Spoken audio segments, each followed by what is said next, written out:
Chapter 209.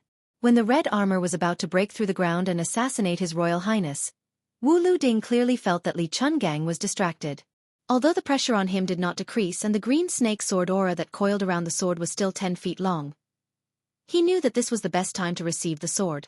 The swordsman who had a telepathic connection with Wu Luding did not hesitate to unsheathe the famous sword Su of Gojoseon. Wu Luding rolled up his sleeves and turned the two reeds behind him into dozens of swords to block the old god of swords' thick green snake sword aura. He tried to retreat and receive the Su of Gojoseon's sword. Unexpectedly, Li Chungang smiled coldly. His tattered sheepskin coat shrank and expanded, and his abundant chi suddenly spread out, repelling the rain of reeds that were far sharper than ordinary weapons. The meter-long sword in his hand along with the sword aura was already as long as a spear. At this moment, it was like the Milky Way was pouring down on Wu Luding. However, the Su of Gojoseon's sword was still some distance away from Wu Luding. Li Chungang had experienced hundreds of battles. Not to mention how perfect his swordsmanship and sword aura were, every time he faced an enemy, his movements were flawless. This seemingly natural absent-mindedness was just a deliberate opening for the Wu family's descendant. Wu Liuding's family skills were not unknown and were unique in the heavenly word. However, the withered sword in the sword tomb was famous outside the tomb. No matter how many moves the old swordsman, who was only a sword slave of the Wu family, used to feed the sword, it was not as simple as it was in a real battle. Facing the sword master in danger, the swordswoman who sent out the Su of Gojoseon was as indifferent as the rumors said. Her cold eyes looked at the bold old god of swords with green snake sleeves. At this point in the battle, Li Chunggang's sword aura was already terrifying, but she was sure that it was still some distance away from the green snake sleeves. It was obvious that the swordmaster did not have a sword and could not force the old senior who had made the sword tomb bow its head for 30 years to use his famous ultimate skill. The sword crown of this generation had just appeared in Jianghu and was already withering? Wu Liuding's sleeves. It was unknown whether it was due to the circulation of qi in his body or the suppression of the bone-chilling sword aura. His expression was calm as he pinned his fingers and said softly, "Open." I ride the sword to Kunlun. The Su of Gojoseon's sword formation set by the sorcerer Wei Shuyang's. This was the celestial flying two. This was S head. Two. Them. Two. Only. Two. Unfortunately. Li Chungang and Dong Tai. That. And the Wu family. When Wu Luding finally grasped the Su of Gojoseon, the nearby reeds all fell backward. It was unimaginable. Li Chungang squinted his eyes and laughed. Interesting. Kid, you can barely ride a sword for a few feet. You're not worthy of this old man's money. But since the Su of Gojoseon's sword has appeared, this old man doesn't mind letting you broaden your horizons. Otherwise, you'll be whipped by Dong Tai's peach blossom branch. Wu Liuding's heart was as calm as still water. He held the sword and raised his arm. One man. Sword formation. Sword formation. Sword attendant Xueqi closed her eyes and didn't look. She could learn more useful things. When she was 10 years old, she injured her eyes. During that time, she had been practicing the sword with her eyes closed. After that, she got used to practicing the sword in the withered tomb. The first time she opened her eyes after she was 10 years old was the battle before she left the tomb. She murmured, "Is it finally coming?" But after being in seclusion for so many years, does Li Chungang really only have the two sleeves green snake? She didn't know why, but at this critical moment when the sword master's life was hanging by a thread, the female sword attendant opened her eyes again. She didn't look at Wu Luding and the old god of swords, who were both accumulating power. Instead, she looked at His Royal Highness, who had unleashed 19 moves with his two-handed blade. His moves were wonderful, his posture was good, and his aura was strong. If he could withstand 19 moves, then he would be worthy of being called spiritual connection. When she was practicing the sword, the Wu clan's old ancestor rated her as Rui when she was 12. She only became spiritual connection when she was 18. Before leaving the tomb, the old ancestor didn't say anything because she had taken the Su of Gojoseon's sword. She didn't know how long His Royal Highness had been practicing the blade. 5 years? 10 years? Or had he been practicing the blade since he was a child?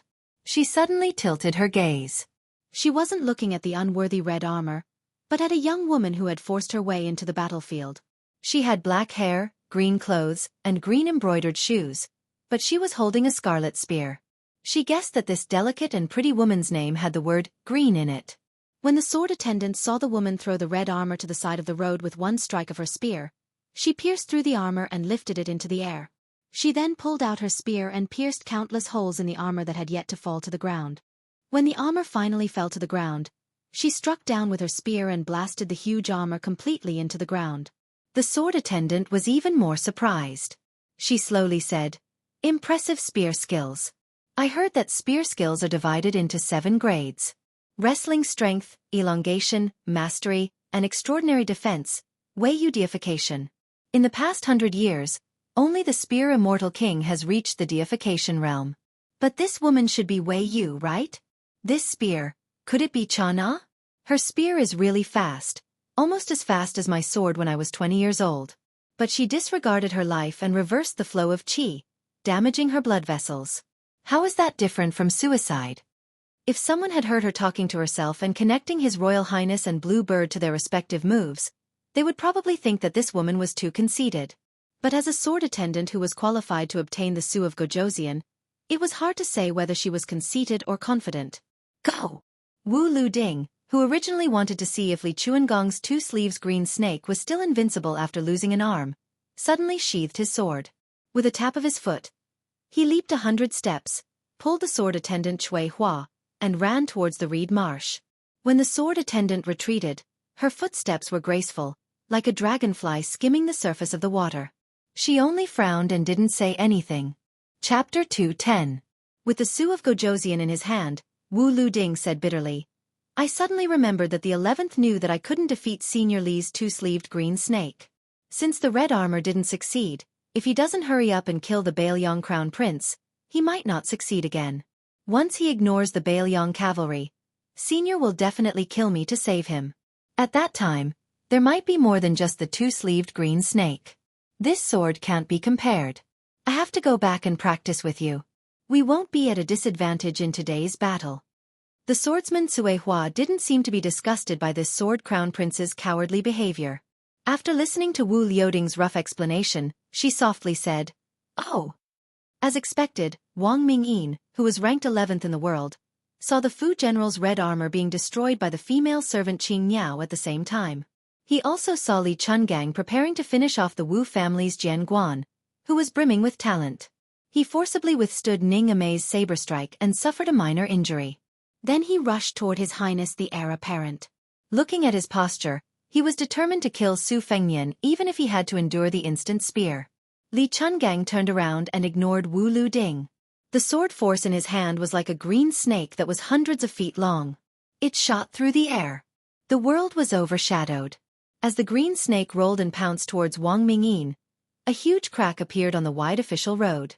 Wu Lu Ding chuckled and said, "Did you see that? That sword strike is really scary. If Wang Mingyin isn't in a hurry to kill the Baelyong Crown Prince, then it's fine. It won't be difficult to block this green snake. If he doesn't care about the consequences, then it's hard to say." The swordsman grunted in agreement. "Right, Tuwa. Have you learned Senior Sword Force?" "Yes. Sigh, what a pity today. It's fine. Next time we fight, you can secretly learn the 2-sleeved green snake." "Okay." When she spoke to Sword Crown Prince Wu Lu Ding, her tone was roughly like this. "Cui Hua, what are you thinking about? You don't seem to be paying attention." "I'm thinking if that person likes to eat pickled cabbage." Wu Lu Ding asked in puzzlement. "Who? Senior Li Chungang?" The sword attendant didn't say anything. Mother ****, could it be His Royal Highness? She remained silent. Wu Lu Ding said earnestly, "Cui Hua, he's His Royal Highness. How could he eat your pickled vegetables?" "Don't think about it. I'll eat it." Cui Hua, who had put the Su of Gojoseon's sword on her back again, said calmly, "But every time you finish eating, you say it's so sour that your teeth are about to fall off." Wu Lu Ding was stunned for a moment before he sighed and said honestly, "It's really sour." She asked softly, "What does my ability to make sauerkraut have to do with his ability to eat sauerkraut?" Wu Lu Ding asked in surprise, You're not going to make pickled cabbage for him. She shook her head. Wu Luding stopped in his tracks. First, he held his belly and laughed out loud. Then, he looked up to the sky and laughed. This pair of sword crown and sword attendant, who had been praised by the sword catacomb as the most talented in the past 300 years, why did they always talk about topics that had nothing to do with the demeanor of experts? Wang Mingyin had indeed taken a hit from the rolling green snake. He had already taken out the golden soft sword at his waist and infused it with Xianxia, cutting off more than half of the green snake's sword energy. His body swayed, and he was struck in the chest by the scarlet spear of Xuana. No matter how invincible Wang Mingyin's body was, he couldn't come out unscathed. He didn't look at the face of the owner of the spear of Xuana, whose 7 orifices were oozing blood. Wang Mingyin, who had been pushed back a dozen steps by the spear, roared angrily. The soft sword shot out like an arrow, piercing towards His Royal Highness. At the same time, his body flashed in front of the obstructing woman holding the spear of Xuana. The young woman, who had used her life to exchange for her master's life, was knocked into a locust tree by the roadside. Wang Mingyin stepped forward again. His speed was so fast that he was able to grab the soft sword when he was 10 steps away from His Royal Highness. The second green snake came. Wang Mingyin's feet sank deep into the ground. He raised the soft sword to the height of his shoulder, and used the spear to break the ferocious green snake formed by the sword energy. As long as he could withstand this green-sleeve snake, no matter how badly he was injured, he was confident that he could take the head of the descendant of the Su family. In fact, Wang Mingyin did withstand it. The green snake's sword energy, which was rarely seen in the world, exploded in front of this ordinary-looking man. The green snake, which was 100 feet long, was destroyed by this farmer who had his back to the sky and his face to the earth. 100-feet-long section of the official road was enveloped by the green sword energy, and the 2 rows of locust trees that were affected were broken into countless pieces. This man with terrifying martial arts was not like a farmer, but he was. Everyone in the world laughed at his title of the 11th, saying that he was the expert who should hate Wang Xianji the most. Because the city lord of the martial emperor city claimed to be the second in the world, the top 10 experts had been reduced to the 11th place. Wang Mingyin, on the other hand, had been on the list for a long time and steadily occupied the 11th place. But in fact, Wang Mingyin didn't care about this at all. He only cared about that little acre of land with beautiful mountains and limpid waters, where a gentle woman was waiting for him to return. The crops in the field needed a man to take care of them. Since she had met him, she had never seen a soft sword, let alone know who the 11th in the world was. She only knew that he was a good dull man who was not good with words. She could entrust the rest of her life to him, and it didn't matter if his family was poor. Finally, he blocked it. Now, there was only the head left. Blue Bird lay dejectedly on the side of the road. She struggled to get up to pick up the instant spear in the distance, but she still couldn't stand up after spitting out a mouthful of black blood. She hated her father who had killed her mother, so she hated this famous spear that had always been stored in the Tide Listening Pavilion. Originally, this instant spear was only meant to be used to kill the man who was number 1 in spear arts but no longer used a spear. But before leaving Bailiang, de Zhugua had said that it might be useful and sent the instant spear to her. She had accepted it without hesitation. Today, she had taken it out without hesitation. She was proficient in assassination, so facing the enemy head-on had never been her strong suit. But as a man of sacrifice, the third of the heavenly stem men of sacrifice, how could she not know how to die? She met her death without hesitation. Just like Blue Bird, everyone on the road was too late to save His Royal Highness. Even though Li Chungang had already flown over. Wang Mingyin was about to make a move, but he couldn't move. He slowly lowered his head. He saw an arm coming from his back and piercing through his chest. It was a fair arm, not thick and strong. This was a frighteningly sinister hand chop. It was believed that there was no assassination in the world that could cause a greater sensation in Jianghu. The expressionless but sweaty Su Fengnian stood with his blade in hand. He saw a head poke out from behind Wang Mingyin. This assassin who was destined to be famous all over the world didn't look fierce at all. Her face was young and delicate, and she was still a young girl. She smiled. Haha. Chapter 2:11. I wanted to take a short nap yesterday afternoon, but I didn't expect to sleep for more than 10 hours. After the girl chuckled, the old god of swords had already rushed over. She pulled out the hand knife that had pierced through Wang Mingyin's body, and her petite and thin figure leaped backward. Her feet stuck to half of an old locust tree, and with another tap, she disappeared like a shooting star. She came and went lightly, but even an old man like Li Chungang, who had experienced the vicissitudes of life, widened his eyes. It wasn't that the girl's martial prowess was superior to Wang Mingyin's, who deserved to be ranked 11th in the world. Wang Mingyin had withstood 2 green snakes that were 100 feet long, and in the middle, he had been struck in the chest by the instant spear. In addition, all his attention had been focused on Su Fengnian, which was why there was a possibility of him being killed in one strike. The girl had grasped the time, place, people, and everything with incomparable precision. In the end, she had successfully killed Wang Mingyin with a hand knife, leaving him unable to rest in peace. When Li Chungang arrived, she retreated without any reluctance. She had the bearing of a first-class assassin who had attacked the moon like a comet or an eagle striking the palace.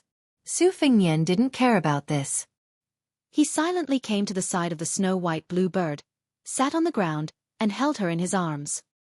He reached out to wipe away the shocking black blood at the corner of her mouth. Li Chungang threw away the sword in his hand, and after drawing a beautiful semicircle in the air, he coincidentally inserted it into the scabbard that was inserted into the ground in front of the carriage. The old man tightened his sheepskin coat and strolled in front of His Royal Highness. This eldest son of Bailiang was able to remain calm in the face of danger when faced with the red armor talisman general who had broken out of the ground.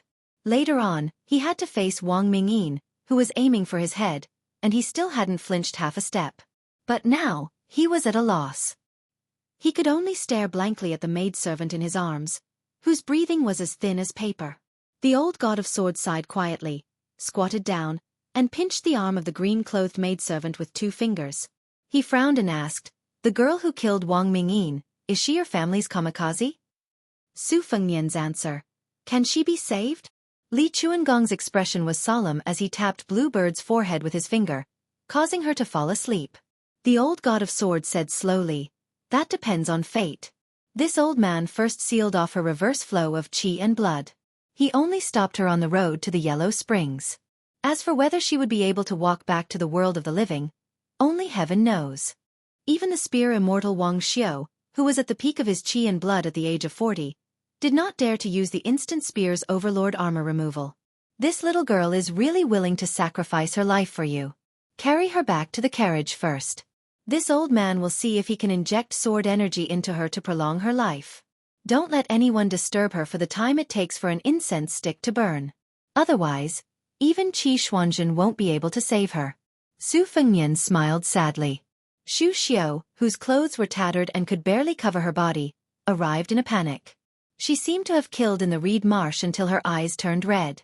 She knelt on the ground and said with a trembling voice, "Your Highness, Zhan Renwei's sword formation broke the wooden armor, but Lu Qiantong's internal organs were shattered by the explosion of the corpse in the fire armor. He's about to die." Su Fengnian only uttered a faint, "Oh." Then, he carried Bluebird and walked towards the carriage. Xu Xiao's expression was bleak, as if she was grieving for the death of a rabbit. Among the 3 retainers who were personally appointed by the Great Pillar State to protect the emperor, Lu Qiantang was undoubtedly the most valued by His Royal Highness. At this moment, his death was like an extinguished lamp without any words of consolation. Xu Xiao admitted that she was already quite harsh. Compared to this young man who was expected to succeed the throne as the new king of Bailiang in the future, she was just like the saying of a small sorcerer in the presence of a great one in the southern border. For a moment, she almost wanted to take the opportunity to escape.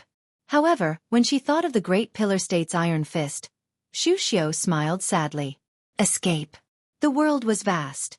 How could she escape from the 5-finger mountain of a butcher? What was so unfortunate about being born into a royal family? It was pitiful to be a servant of a noble family whose life was lower than a dog's. When Lu Qiantang was alive, Xu Xiao had always competed with this Dongyue swordsman for fame and status. She hoped to stand out among the 3 of them and was only favored by His Royal Highness. At this moment, her heart was like dead ashes. She silently returned to the reed marsh to take one last look at Lu Qiantang. Jiang Enai and Yu Yuwei left the carriage. The old god of swords went up with his sword and used his sword aura to save people. Li Chungang saw Su Fengnian sitting on the side in a daze and said angrily, "What are you staring at here for? Get out. His Royal Highness is hiding here when the curtains of the battle have just fallen. What kind of scandal is this?" After Su Fengnian got off the carriage, he looked around. The official road had long been crisscrossed with ravines and was extremely dilapidated. In the battle to the death, Big Halberd Ning Amei and Feng Battalion Commandant Yuan Meng were both heavily injured. 8 light cavalrymen died and 16 were injured. The old Taoist Wei Shuyang walked out from the reed marsh. When he saw Su Fengnian safe and sound, he felt relieved. Su Fengnian approached the battlefield and pulled out the iron halberd that nailed one of the light cavalrymen to the ground. He took off his outer robe and covered the dead soldier's body. He returned the halberd to Ning Amei and said softly, "General Ning, you and Commandant Yuan are in charge of cleaning up the battlefield. I'll make a trip to the reed marsh first." Ning Amei, whose arm had been broken by Wang Mingyin, nodded heavily. He glanced at his Royal Highness robe that was covering his chest with his outer robe. His eyes softened a bit. Su Fengnian and Wei Shuyang walked into the reed marsh together. Lu Qiantang was covered in blood and sat on the shore near the water. The beautiful Xu Xiu was beside him in a daze. Yang Qingfeng stood not far away. She stretched out her hand and broke the reed swaying in the wind. Su Fengnian carried a pot of wine and sat across from Lu Qiantang, who had placed the crimson cloud sword horizontally across his knees. He didn't say anything. This swordsman had been a lackey in Bailiang Palace for a long time. The heroic spirit he had when he roamed Jianghu had been ground away. Instead, he had a heroic spirit when he was about to die. He was no longer submissive to his Royal Highness. After coughing blood, he laughed loudly and said, "Your Highness, may I ask if this wine is a farewell wine?" Su Fengnian raised the wine pot and asked, "Can you drink?" Lu Qiantang, who was already in a state of terminal lucidity, had recovered a bit of his qi and blood. His thick and sturdy arms softly rested on his sword. He laughed at himself and said, "Even if I can't drink, I still have to drink. Otherwise, wouldn't I have died in vain? It's a pity that my arms are crippled. I'm afraid I can't hold the wine pot. I'll have to trouble your Highness." Su Fengnian stretched out his hand and poured the wine into Lu Qiantang's mouth. Wei Shuyang, who had lived a carefree life as a cultivator, sighed when he saw this scene. This was especially true for Xu Xiu, who took pleasure in playing with life. No matter how carefree she was, her eyes still became moist. She sat a bit further away and turned her back to him. Su Fengnian retracted his hand and held the wine pot. He asked softly, "Do you have any last wishes?" Lu Qiantang laughed freely and said, "No. I'm a martial artist. My country has long since been destroyed and my home destroyed. All that's left is the sword in my hand. If I really have to say something, I hope that your Highness can scatter Lu Qiantang's ashes into the Guangling River. You can watch the tide and practice your sword for 10 years. Every year on the 15th day of the 8th month, that line of tide is extremely beautiful. If your Highness goes to Guangling, you should go and see that scene. That way, you won't have lived in vain." Su Fengnian laughed and said, "Okay." Lu Qiantang spat out a mouthful of blood and suddenly scolded with a smile, "That dog of a His Royal Highness." Su Fengnian laughed it off. Chapter 212. Lu Qiantang laughed so hard that a large pool of blood appeared. He said intermittently, "I've been wanting to say this for a long time. Why should I risk my life for a brat like you? You're just relying on the fact that someone killed your father. What's so great about that? If you have the ability, then go and conquer the world yourself. Only then will I be convinced." Xu Xiong turned around in shock, afraid that His Highness the Heir Apparent would do something extreme in his anger. However, it seemed that Su Fengnian did not mind at all. Once again, he gently poured wine for Lu Qiantang, who had a loose mouth. The latter swallowed the wine along with the blood. Looking into the distance, he seemed to have exhausted his energy. He said softly, "Along the way in the rain, I have seen the old god of swords of a small Taoist temple with 2 swords, the horse trampling over the Qingyang Palace, and on the river I have seen the sword Immortal breaking the river. Today, in the Battle of the Reeds, Lu Qiantang used the sword in his hand to break the fire armor. Before he died, His Royal Highness personally poured wine for him. That's enough." Lu Qiantang lowered his head to look at the giant sword. He closed his eyes and muttered, "But this scarlet cloud sword, I haven't touched it enough." Big Sword Lv Qiantang, who had a peaceful face, was now dead. Su Fengnian put the wine pot on the scarlet cloud sword. He stood up and said calmly, "Yang Qingfeng, cremate Lu Qiantang and put his ashes in the urn." Yang Qingfeng stopped snapping the reed and bowed his head respectfully. Yes, sir. For some reason, the princess consort of Jingon, Pei Nanwei, did not linger on the official road. Instead, she jogged after Su Fengnian and arrived at the reed marsh. When she saw this scene with her own eyes, she bit her lip with a complicated expression. When Su Fengnian and Wei Shuyang turned back and were about to ask for some details, they felt the qi in their bodies condense. Just as they were about to draw out the embroidered winter saber, they were stabbed in the chest and fell into the water like a kite with a broken string. Wei Shuyang had no time to block the attack. Pei Nanwei was baffled. She didn't know if she should be happy or disappointed. The heir of Bailiang, who wasn't an idiot, had died just like that? She saw the assassin's appearance. It was the culprit who had single-handedly killed the farmer who treated 100 valiant cavalry as if they were nothing. She, who looked as delicate and pretty as a girl next door, did not retreat after her successful attack. Instead, she stood where she was and wrinkled her nose, as if she was very dissatisfied. Xu Xiu and Yang Qingfeng blocked the enemy while Wei Shuyang went to rescue the others. They were all busy. After Princess Pei came back to her senses, she wondered if this girl was not one of Bailiang's men of sacrifice. Instead, he was here to assassinate His Royal Highness? Then why did she want to kill that incomparably valiant farmer? Before the ripples had even subsided, another ripple appeared. Su Fengnian, who had fallen into the water, came out with 2 swords in his hands. Wei Shuyang's heart, which had been hanging by a thread, relaxed a little. Logically speaking, the assassin's attack was so fierce and terrifying that even he wouldn't be able to block it, let alone Her Highness. Su Fengnian clenched his teeth, but he couldn't stop the blood from gushing out. He looked directly at the assassin who had made a strange move and asked in a low voice, "Since you wanted to kill me, why did you stop Wang Mingyin on the official road?"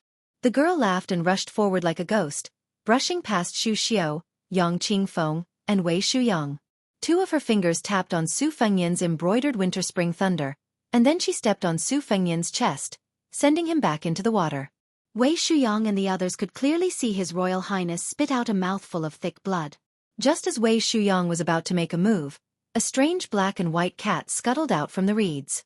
Xu Xiu's palm struck against the cat's head, but not only did she fail to block its ferocious momentum, she was also sent flying by a single slap. Yang Qingfeng was also struck by a single palm. They had fought a life-and-death battle with the red-armored talisman general, and were basically spent arrows at the end of their flight. However, they were still easily beaten back by a beast. It was truly unexpected. Wei Shuyang, who was worried about His Royal Highness's life, roared angrily, "Evil creature!" The girl laughed expressionlessly. She and her pet attacked old Taoist me from the front and back. Her hand chopped down on Wei Shuyang's neck, directly slamming the old Taoist priest into the mud. Afterwards, she ignored Xu Xiu and Yang Qingfeng, who were still barely able to stand. She only gazed towards the ripples on the surface of the water. Su Fengnian emerged from the water for the 3rd time. The assassin girl with the large cat pet finally opened her mouth to speak. "The first stab was because you had the Qilin silk armor protecting your body, so you didn't die. However, when I stepped on your chest, where I tore open your precious armor, you should have died." The red mark between the pale Su Fengnian's eyebrows turned a faint purple. He narrowed his eyes and didn't make a sound. The girl let out an sound and then suddenly said, "Looks like you really did obtain Wang Zhongluo's Great Yellow Hall. Don't worry, I don't believe that you really won't die. You're still far from the realm of the 9 floors." Su Fengnian clenched his teeth and asked, Miss, do you have a grudge against me?" "No grudge. However, someone offered 1,000 taels of gold to buy your life. I've always followed the rules when doing business. Since I've taken the money, I have to personally take your life. Besides, if you were killed by that Wang Mingyin, I still have to return 500 taels of gold." Since she could appear behind a peerless expert like Wang Mingyin without anyone noticing, she naturally could slap His Royal Highness's temple as she spoke. Poor Su Fengnian's head shook and flew to the side, rolling over a large patch of reeds. Su Fengnian was already bleeding from his 7 orifices, but he still used his saber to support himself and stood up. "Heh, your life is indeed worth 1,000 taels of gold. When I do business, I've always taken half of the deposit first. Whether or not I make a move depends on my mood. If I'm in a good mood, I'll take the other half of the deposit and start killing people. If I'm in a bad mood, I'll kill the person who paid me the deposit. That's why I haven't made many business deals in the past few years. The one in Xiangfan City has quite the guts. Since I'm in a good mood, I promised him that after killing you, I'll kill a woman called Pei Nan Wei. Is that her? No matter what she said, she always put on a delicate and graceful face. Even when she chuckled, it was extremely stiff. By the time she finished speaking, Su Fengnian had already been knocked down by her once again. She did not use any moves and was never sloppy. She always used one move to get the desired effect. Princess Jing looked distressed.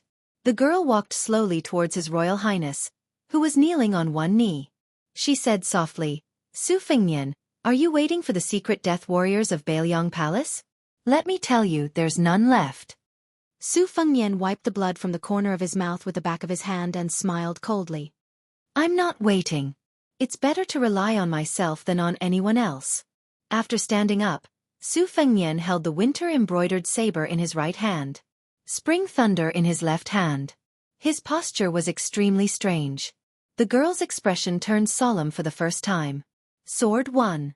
A sword moving like a dragon and snake. Sword 2. Two swords resonated with each other. Sword 3. The sword energy on the sword weighed 3 catties. Until Sword 8.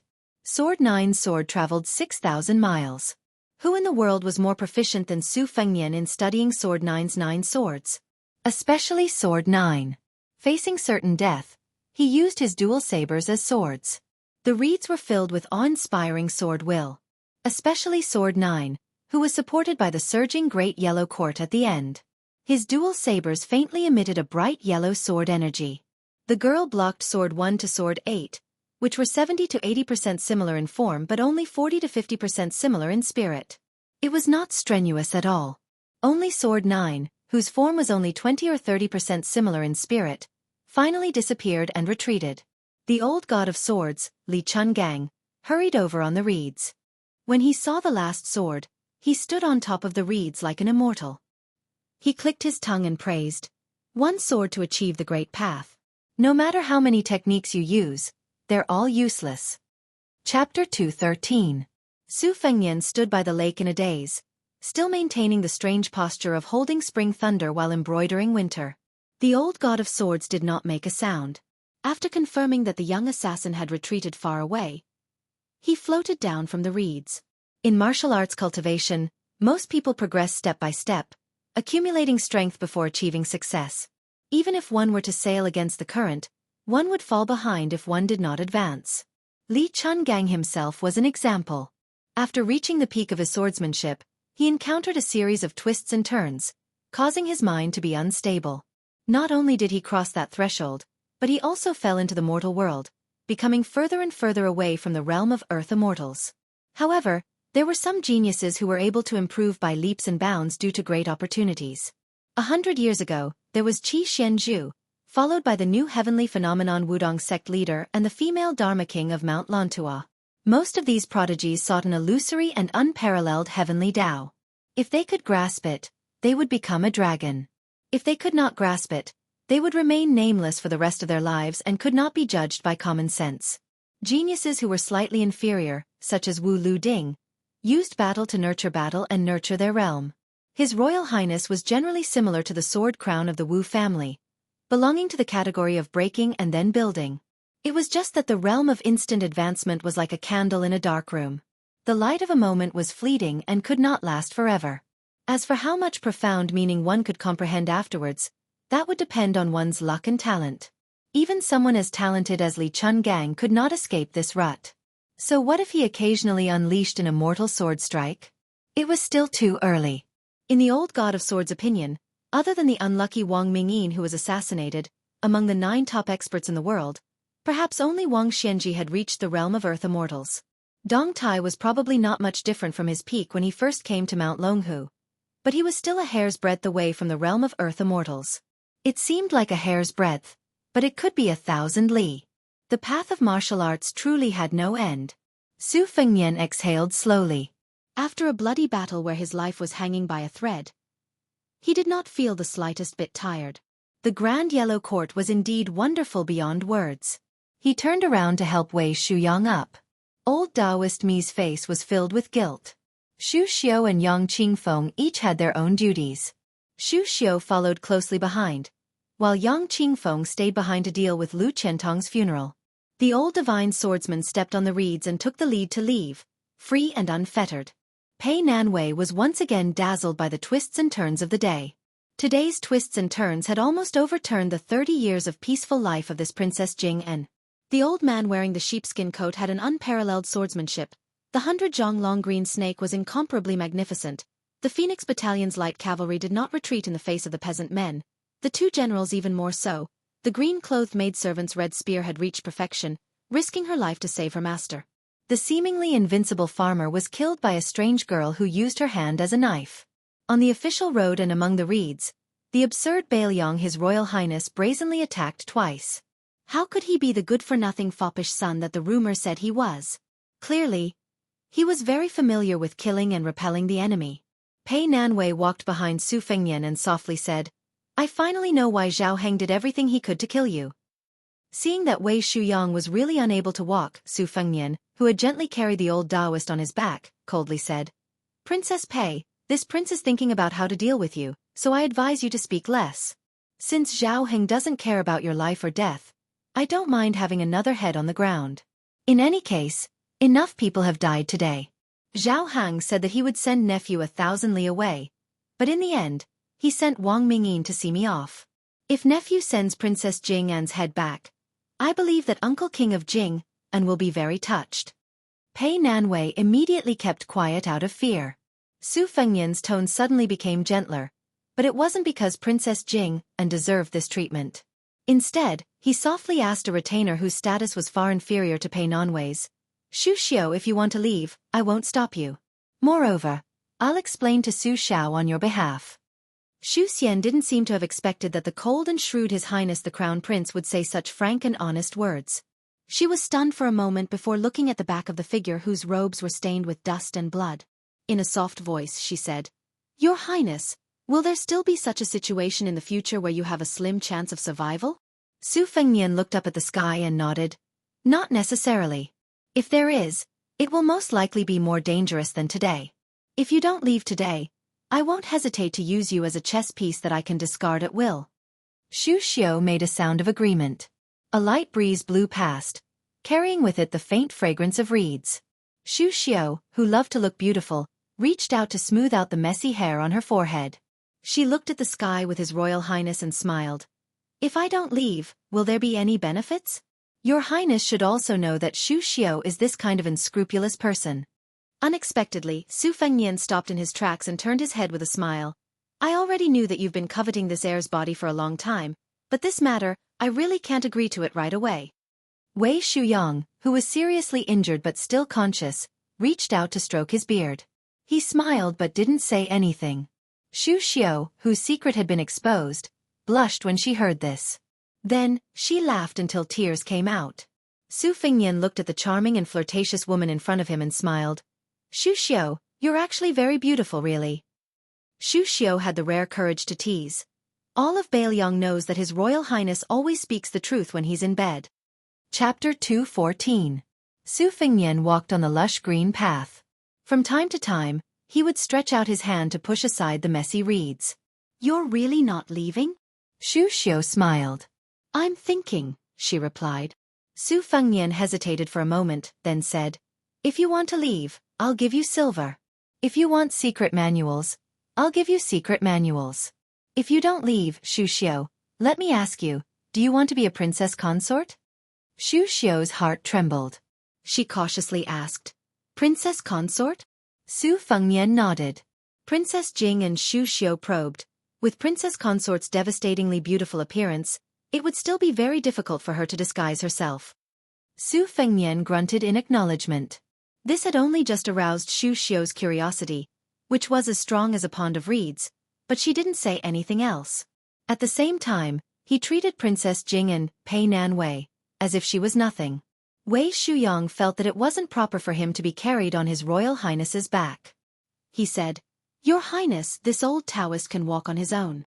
Su Fengnian laughed out loud. It's fine.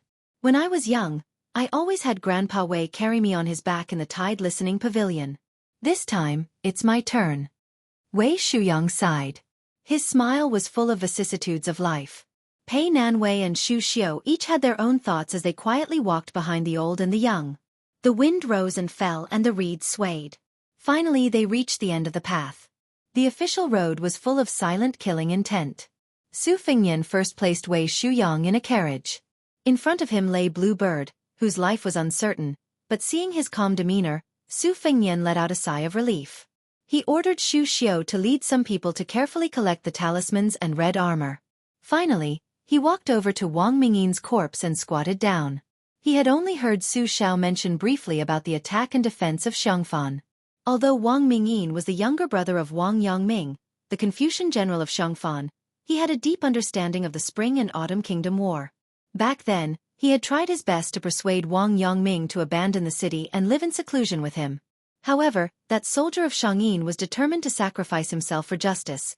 So Wang Mingyin could only watch from the sidelines until the end. Therefore, he did not have any deep hatred for Su Xiao. He only left behind an oath that he would not allow the Su family to enter Xiangfan. Today he had come as promised. However, he did not expect that he would not be able to take the head of the crown prince of Bailiang. Instead, he was assassinated by an assassin who was supposed to be his ally. The 11th position in the world had become vacant. Su Fengnian picked up the golden soft sword and examined it carefully. Halberd Ningame stood quietly behind him. Su Fengnian placed the soft sword on Wang Mingyin's body and asked, "General Ning, how is your right arm?" Ningame knelt on one knee. He lowered his head and said in a deep voice, "It's fine. It's just that your subordinate is incompetent and almost delayed your highness's important matter. Please punish me, your highness." Su Fengnian stood up and looked at the dust kicked up by the horse's hooves. He shook his head and said with a smile, "Punishment or not, let's talk about it later. Get someone to bury Wang Mingyin at the reed marshes." He was the 11th expert in the world. If you are worried that the Phoenix Battalion will have a knot in their hearts, you can ask Xu Xiu and Yang Qingfeng to do it later. Ningame shook his head and said, "The Phoenix Battalion will obey your highness's orders." Su Fengnian whistled. His mount galloped over and jumped on. When he passed by Li Chungang and Jiang Ni's carriage, he took the instant spear. Soon after, he held the spear and urged his horse to the front of dozens of light cavalry. He coldly said, "Draw your swords." The dozens of light cavalry instantly drew their swords. Together with His Royal Highness, they faced the thunderous hooves on the official road. Listening to the sound, there were no less than 500 Qingzhou heavy cavalry. 80 Bailiang light cavalry faced off against 600 Qingzhou heavy cavalry. On the opposite side, one could faintly see cold swords and halberds surrounded by jet-black heavy armor. The leader was a man wearing a big yellow embroidered robe. Beside him was a majestic general wearing heavy armor.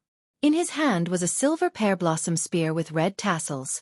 He looked mighty. The general seemed to have said a few words to the man in the embroidered robe and rode forward alone. Su Fengnian did not say anything and rushed forward with his spear. When they were 100 steps apart, the Qingzhou general seemed to have felt the murderous aura of the approaching person. He suppressed the thought of underestimating the enemy and frowned. He thought that he could knock the well-dressed young master off his horse with one spear strike. If it were not for the king of Jing'an's order not to hurt people, he would have helped the Qingzhou soldiers teach this Bailiang heir a lesson. At 50 steps, the general saw that this guy was coming even faster and had no intention of talking. He was angry for a moment. This guy did not know what was good for him. With a flick of his wrist, he rushed forward with his spear in hand. The red tassels spun and danced beautifully, making the Qingzhou cavalry behind him cheer. The two riders met in an instant. The silvery white pear-blossom spear was casually pushed aside by the handsome young master with a single hand. The strange scarlet spear in his hand pierced forward like lightning, instantly breaking through the armor.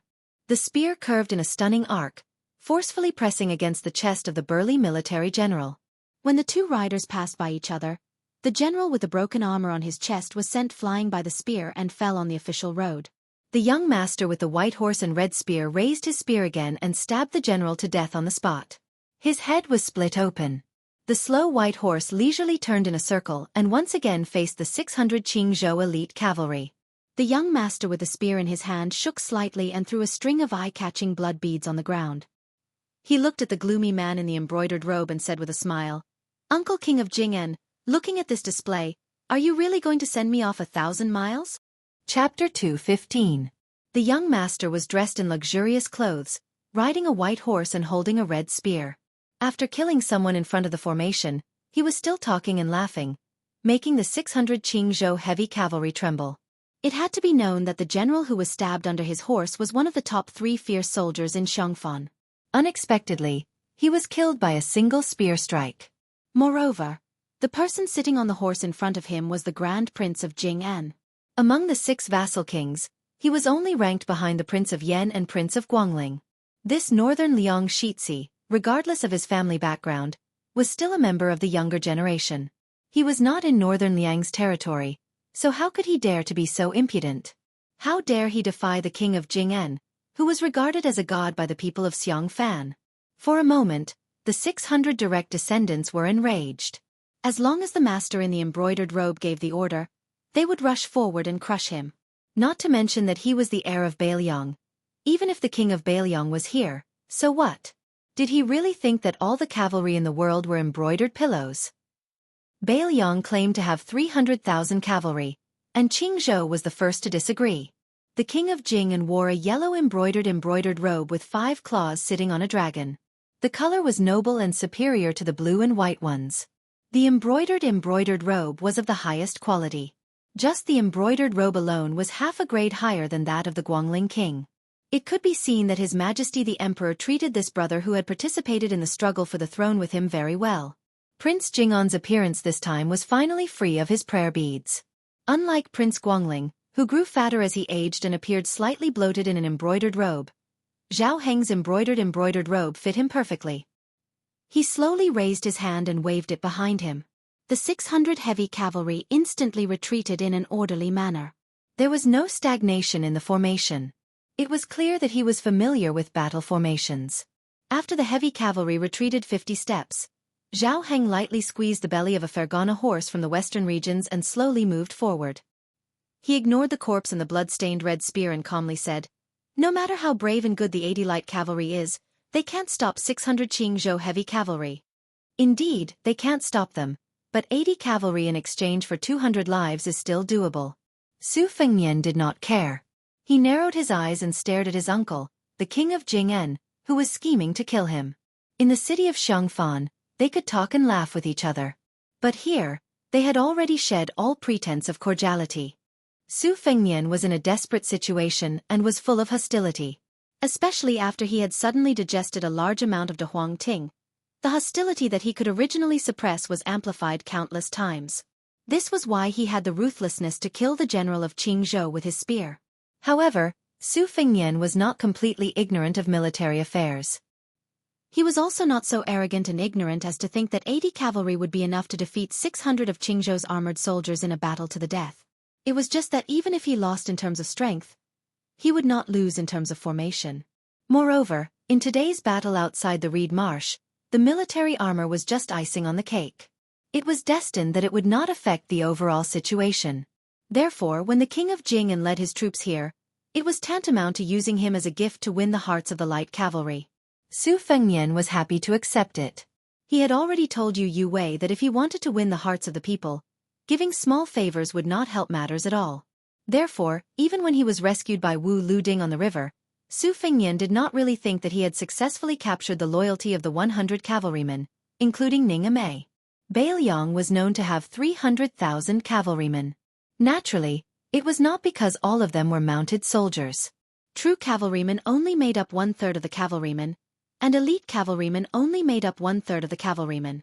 The 800 cavalrymen of the Phoenix Battalion were undoubtedly the best.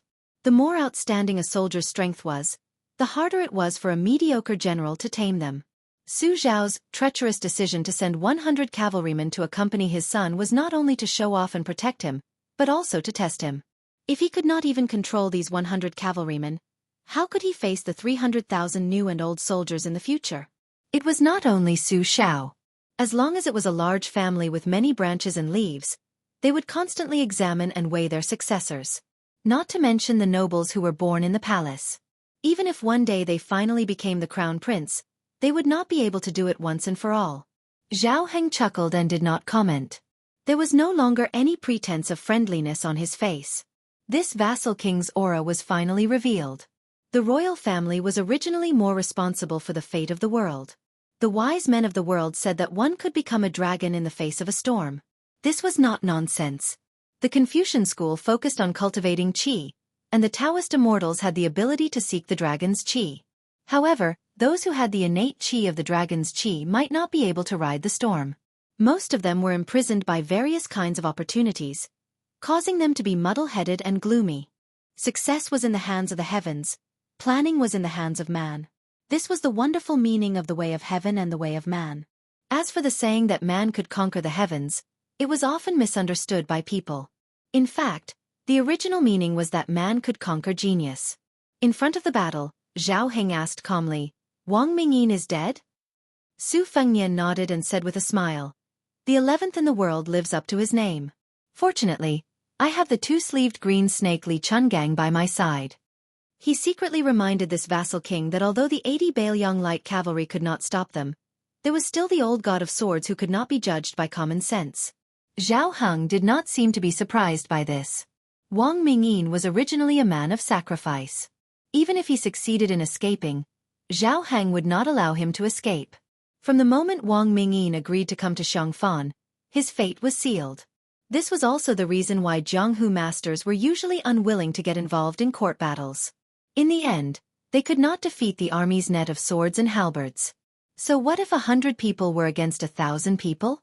The royal uncle of Western Shu, who was known as the Sword Sage, was only killed by Bailiang's iron hooves. His sword was broken and he was killed by countless soldiers and horses. His body was trampled by horses and turned into a pile of meat paste. Even the way he died was so unbearable. Rather than being treated as a lackey who fought for riches and honor, it was better to be a fish in Jianghu and be free. Su Fengnian smiled.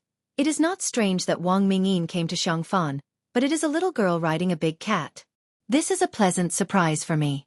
To meet an old friend in a foreign land, I have to thank Uncle Wang for his 1,000 taels of gold.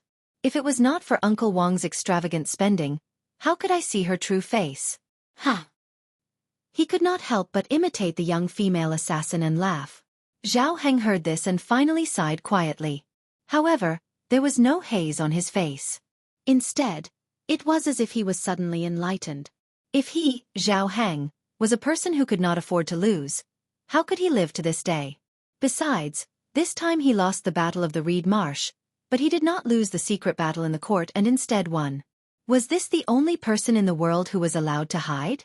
Zhao Heng smiled and said, "Fengnian, do you bear a grudge against Uncle Wang from now on?" Su Fengnian did not think that Zhao Heng would ask such a direct question. For a moment, he was silent. The person on the back of the horse in front of him was an outstanding talent of Su Zhao's generation. He had lost to the current emperor in the struggle for the world. Although he had lost to Su Shao in the Spring and Autumn War, in terms of scheming, Su Fengnian was not conceited enough to stand shoulder to shoulder with him. If it was not so, Su Fengnian would not have drenched his clothes and back that day at the Skinny Goat Lakeside Inn. Today, Zhao Heng had come up with one vicious scheme after another. Especially his boldness to abandon his beloved wife Wang Fei was simply terrifying. Su Fengnian did not speak, and Zhao Heng did not care. His attitude was calm and indifferent. Su Fengnian was half joking. He laughed softly and said, "If Uncle Wang does not give me a parting gift, I will not bear a grudge against my elders. I will treat it as a lesson that cannot be bought with money. In the future, I will not dare to underestimate the heroes outside of Bailiang." Zhao Heng, who was holding the reins, unconsciously rubbed his thumb and index finger. He said calmly, "Unfortunately, this king does have two small gifts." Su Fengnian's heart jumped. His long and narrow red phoenix eyes exploded with hostility. He laughed coldly and said, "Since Uncle Wang wants to give them, I have no reason not to accept." What a big tone. Zhao Heng could not help but sigh. For some reason, he thought of his eldest son, Zhao Sun. In terms of military strategy, intelligence, and meticulousness, the two princes of the same age did not have a clear advantage. However, in terms of courage and insight, Zhao Sun was far inferior. However, this could not be blamed on Xianxia. Xianxia had grown up in Jing and Palace and was trapped by the complicated rules of the vassal state. He did not have many opportunities to gain real experience. On the other hand, Xianxia had lived in Xiangfan for more than 20 years. Many principles could not be taught by words. Thus, Xianxia had only inherited the feminine side of his father. The masculinity and fierceness that came from killing on the battlefield was lacking. This kind of ambitious and ruthless character was not something that could be raised by killing a few servants. This Su Fengnian did not look like lame Su at all. However, his methods and temperament were 80 to 90% similar. If he were someone else's child, who would dare to openly kill someone in front of a battle? Zhao Heng clearly sensed Su Fengnian's strong murderous intent. He laughed it off and bent down to untie a long and beautiful package from the horse's back. It was slightly cold to the touch, and the chill pierced through his skin. Zhao Heng smiled and said, "In this sword box, there is half an ancient sword and a knife manual. This king asked for them from Martial Emperor City. Fengnian, you practice the knife, so the knife manual will be useful.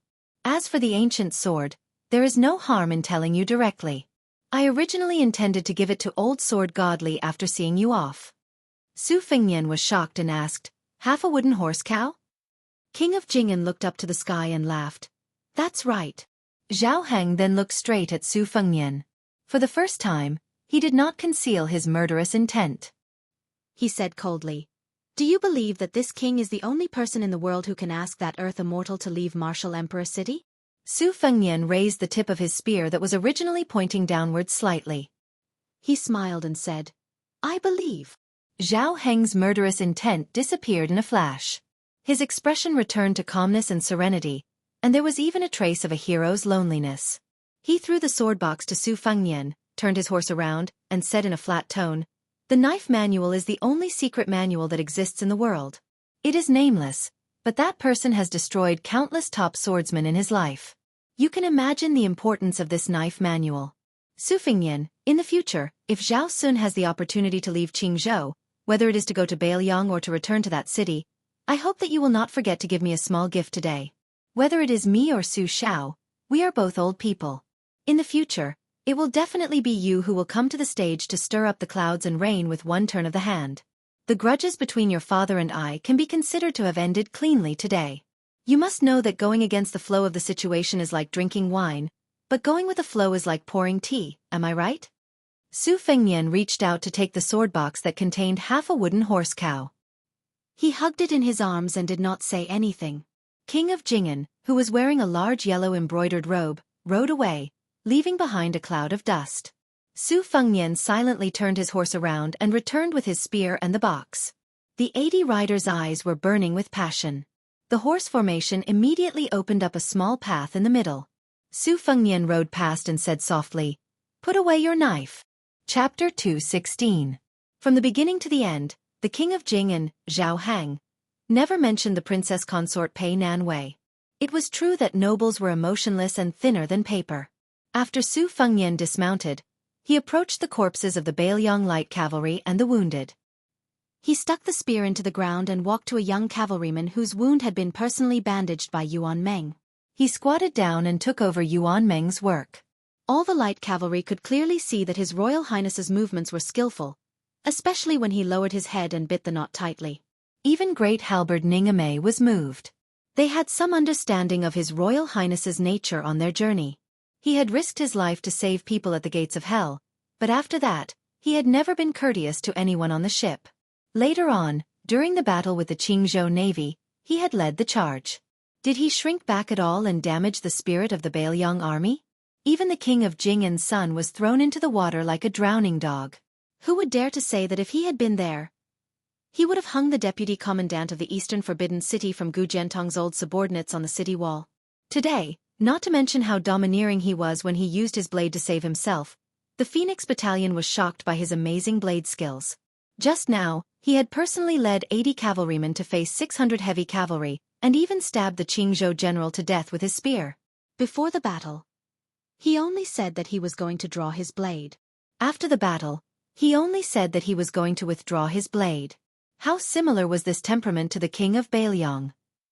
And now, he was silently bandaging the wounds of a small cavalryman whose status was thousands of miles away. When did he say anything pretentious? Su Fengnian stood up and said softly to the cavalryman whose eyes were red, I know your name. You are Wang Chong.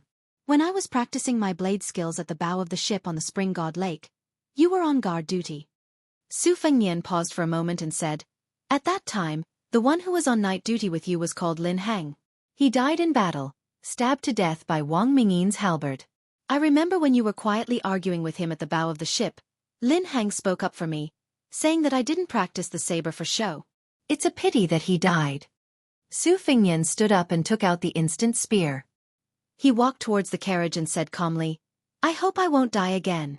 More than 90 white horses were loyal to him. Regardless of whether they were injured or not, they all knelt down and said in a deep voice, The Phoenix Battalion is willing to fight to the death for His Royal Highness. Don't retreat. In the distance, Princess Jing and Pei Nanwei's face was pale and her expression was complicated. At the edge of the scattered cottages in the reed marsh, an old man stood up and left. He grabbed a handful of grass that could be found everywhere and used for divination. This was a lost ancient divination method. Grass could be picked anywhere, but not everyone could use divination to see the secrets of heaven. Therefore, among the 8 ancient treasures, including the tortoiseshell, divination was the easiest way to get started, but the hardest way to get the Tao. The old man who looked like a scholar seemed to casually tear the grass again and again, throwing it all over the ground. As he walked out of the reed marsh, he coincidentally bumped into a young man who was walking out of the dense reed from another place. Behind him was a talisman general in red armor, who looked like a celestial soldier. The young man was neither angry nor happy, only muttering something to himself. When he saw the old man, he was not on guard at first, but he was afraid that the puppet behind him would scare the unrelated people. After carefully sizing him up, he let out a sigh of relief and smiled brilliantly, revealing a mouthful of white teeth. He seemed harmless.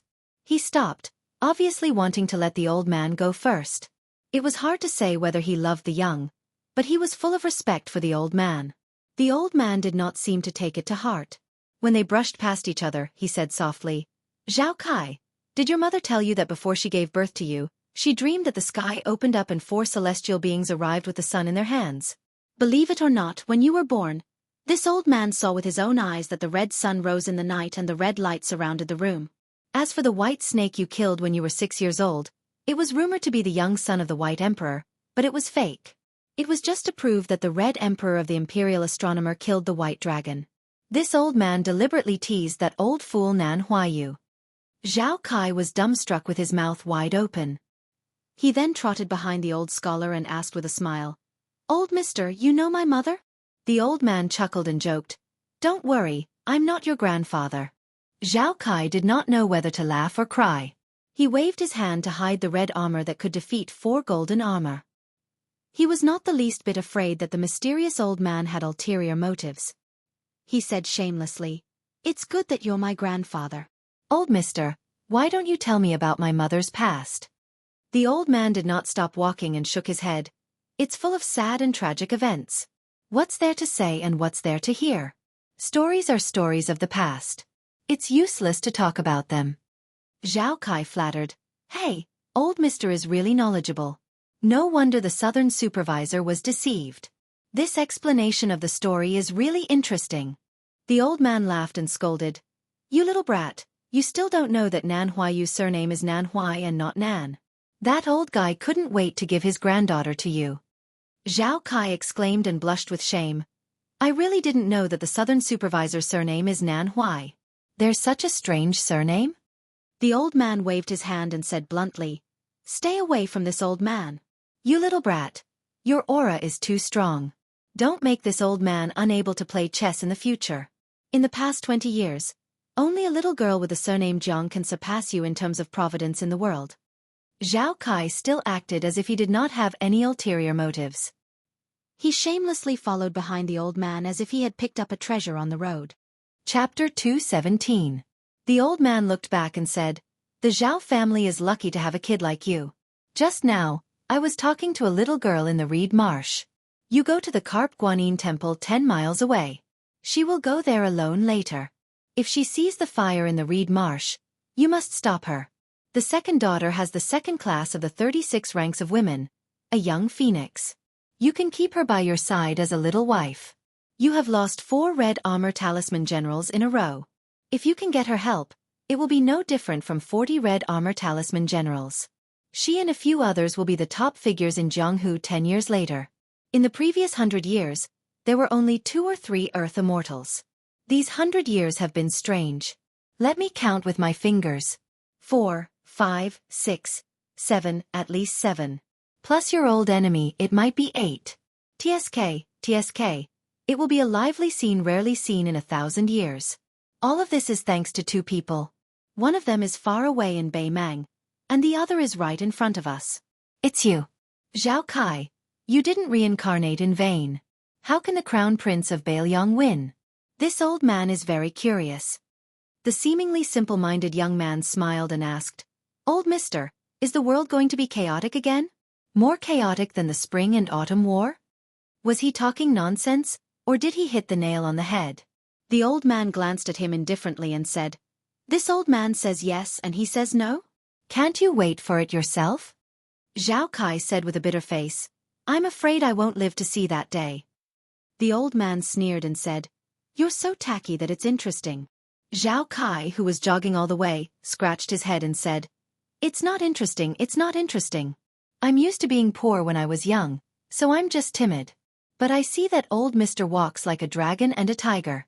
You're really a master. The old man was about to say something when Xueqi saw a shocking scene. The old man, who he had just praised for walking like a dragon and a tiger, was sent flying by a girl carrying a sunflower with a powerful whip kick. Fortunately, the old man patted the dust off his body and stood up unscathed.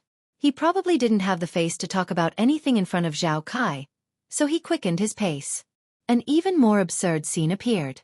A big cat jumped out of the reed marsh, followed behind the girl, and disappeared from sight with the old man. Xueqi, who stood still, sighed with emotion and said, Old mister can fall like an immortal. I'm impressed. Xueqi thought for a moment and really went to look for the Carp Guanyin temple. On the other side, the old immortal in Xueqi's heart said earnestly, Daughter, in the future, give this old man some face in front of outsiders. This old man has taught you the most life-saving martial arts that he has learned in his life. I don't ask you to take care of this old man in the future, but at least give me a smile when you see him, right?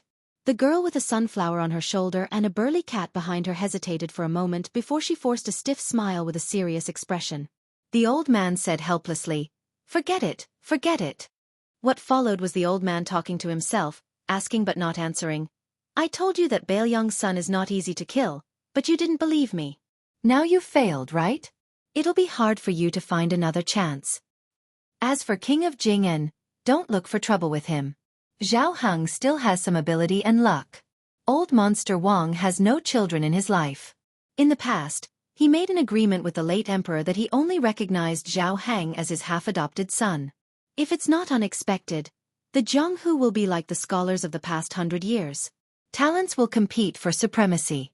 It'll be difficult for this old man and old Monster Wang to stand out and look down on everything. Today, Wang Mingyin was killed by you, but you still have a chance. However, this old man will tell you first. Don't be in a hurry to kill those who have the potential to step into the realm of Earth Immortals. Firstly, I'm afraid you won't be able to kill them. Secondly, I'm afraid you'll kill them and make the Jianghu boring. Don't laugh at this old man, don't pretend to laugh. This old man is terrified. Daughter, think about it. When they become immortals in the eyes of the world, you can kill them. Isn't that the best? Just now, this kid surnamed Zhao can't be killed. Otherwise, it'll be a waste of this old man's effort to catch the white snake and put it in front of him. As for the birth chart of the young phoenix, this old man is just bluffing. How can there be so many coincidences in the world? If the streets are full of them, they'll be too worthless. Alas, this old man can't do anything about you. Who asked you to look like this old man's daughter who died young? The old man sighed again and asked, Oh right, do you still like to collect hairpins now? The girl, who always gave people a naive feeling when she wasn't killing people, was carrying the sunflower. Finally, she showed mercy and agreed. For the first time, the old man showed a helpless expression. Who was he? I killed 3 million people with my 3-inch tongue. Together with Su Xiao the butcher and Han Diaoxi the cat, they were known as the 3 great devils of the world. Out of the 14 sages of the spring and autumn period, I dominated the top 3. The old man looked at the clear sky and squinted his eyes. Without any reason, he said, "It's going to thunder." The girl stood on her tiptoes and covered the old man's head with the sunflower. She chuckled. The old man laughed heartily and said, "Rolling heavenly thunder can kill Qi Xuanzhen, but it can't kill this old man, daughter. Let me tell you a secret. This old man is really an immortal." The girl, who turned hostile, kicked the old man to the ground. This time, the old man was not in a hurry to get up because there were no outsiders present. He sat on the ground and muttered to himself, "Back then, my father once said that everyone wants their children to be smart. I was misled by my intelligence. I only hoped that my child would be stupid and careless." How could that butcher not understand these words? With his current achievements, if he gave birth to a legitimate eldest son, he could guarantee several generations of wealth and stability. He didn't want such a good thing and insisted on raising a Do Kue to be a devil in troubled times. He implicated lame Su and had to work hard until he was old. He didn't even have half a day to enjoy happiness. Why bother? However, considering that it was because of your son that this old man was able to meet my daughter, this old man did not cause any trouble for you these past few years. However, since you have already obtained the hereditary title, let your son fend for himself in the future. This old man wants to see how he will fight against the Jianghu, the imperial court, and the entire world. The old man turned to look at the girl and muttered, "For a hairpin, is it worth it?" The girl still made a sound of agreement. The old man shook his head and nodded. "In this world, human lives are lighter than hairpins. Yes and no." The old man stood up and slowly said, "Let's go." In a while, the Qingzhou cavalry will use the name of suppressing bandits to start a massacre. This reed marsh will still be lush next year, but the hundreds of lives will be lost. Chapter 218. Su Xiao only brought a few Bailiang retainers with him as he left the Demoyi Inn. It was summer, and the capital was hot and humid. The chirping of cicadas was irritating, and the air above the rooftops was filled with white steam. The road was scorching hot. Su Xiao, who was dressed like a rich man, walked and stopped. When he rested, he asked for a bowl of tofu from a small stall. The small porcelain bowl was cool, and he felt comfortable holding it in his hand. The snacks in the capital were similar to this bowl of almond tofu. They were particular about the taste, and there was a clear distinction between the two. If it was cold, it had to be cold, and if it was hot, it must not be eaten warm. The slightly hunchbacked Su Xiao sat in front of the stall, together with the commoners who relied on a few copper coins for a bowl of iced almond tofu to relieve the summer heat. Su Xiao held a spoon and scraped a small piece of translucent tofu from the porcelain bowl. He put it in his mouth and tasted the authentic flavor. He smiled. This almond tofu did not look expensive. It did not taste better just because the rich poured more osmanthus sugar water into it. It also had to be able to taste a hint of bitterness. Only then would it be in line with the ancient saying, "Summer is bitter." Su Xiao asked for 2 bowls and finished them all. He stood up and paid 5 copper coins. 3 copper coins for a bowl, and 2 bowls for 5 copper coins. Su Xiao continued walking. He walked for a full 2 hours until he could see the Directorate of Astronomy, which was under the jurisdiction of the imperial astronomer. In the past 20 years, the number of times he, the only king with a different surname in the dynasty, could be counted on one hand. However, he had never come to the imperial astronomer, where the emperor observed the astronomical phenomena and announced the calendar. The entrance was heavily guarded by imperial guards. Anyone who approached would be detained and interrogated, not to mention entering. Su Xiao had 3 retainers behind him, including Spear Immortal Wang Xiao. When he approached the imperial astronomer, his aura suddenly increased. The imperial guards did not dare to step forward. It was only when Su Xiao was less than 10 steps away from the entrance that an imperial guard silently raised his spear. Su Xiao did not need to speak.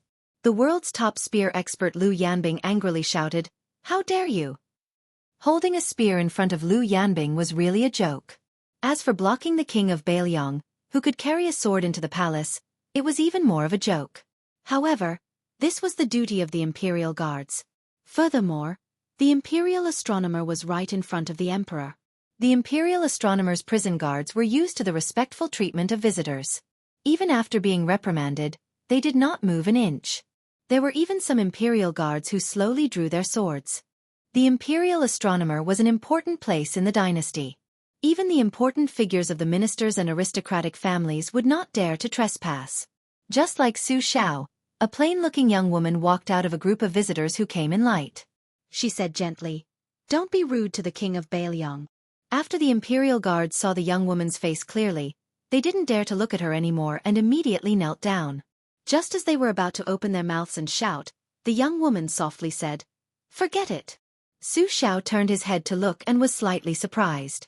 Probably because of his hunchback, it was hard to tell if he was bowing or not. He said indifferently, "Su Xiao respectfully welcomes the Empress." Not only that, Su Xiao no longer looked at the Empress of the Phoenix, who could be said to be the most noble woman in the dynasty. He only glanced sideways at a young woman who had some cute freckles on the tip of her nose. He smiled and said, "Princess Sui Zhu, how did you suddenly become a young lady? I remember that the last time I saw you, you were still a little girl with braids." This princess seemed to be familiar with Su Xiao. She made a playful face and took a few steps forward. She held Su Xiao's hand and said softly, "Uncle Su, do you still remember the last time you brought Xiaoya to eat almond tofu? I asked the imperial kitchen to make it after returning to the palace, but it didn't have the same taste. I wanted to leave the palace to look for it, but unfortunately, without Uncle Su leading the way, I couldn't find it. I cried miserably at that time." Su Xiao laughed loudly and deliberately exhaled. Smell, I just tasted 2 bowls. Are they both almond tofu flavor?" Princess Sui Zhu pinched her nose and snorted, "It doesn't smell good. Uncle Su is lying." Su Xiao's attitude toward the most famous woman in the dynasty could be said to be flat and abrupt, but it seemed that he was very intimate with the little princess in front of him, who was famous for being mischievous. With Su Xiao's status, if he liked you, he liked you. If he didn't like you, scolding you would be considered light. You also had to have some qualifications to be scolded by this person. Why did he have to pretend?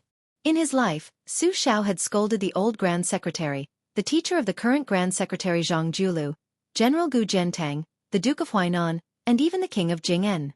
As for the official who was beaten half to death by him outside the palace with a scabbard, although he was still lying in bed half to death, his reputation had skyrocketed in the dynasty. Everyone praised him as a loyal official who had the strength of the country.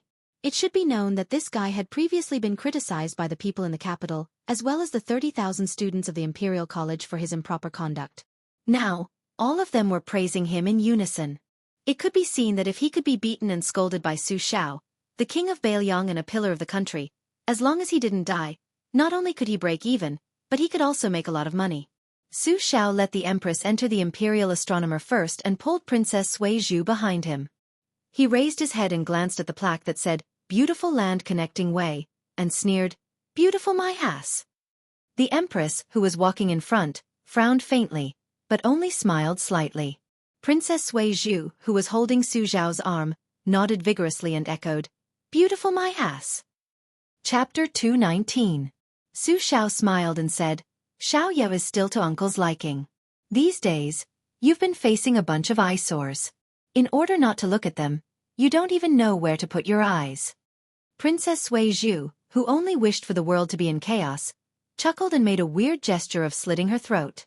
It was unknown who she had learned it from, but she said softly, "Uncle Su, it would be satisfying to kill them all." Su Xiao sighed and said, "What a pity.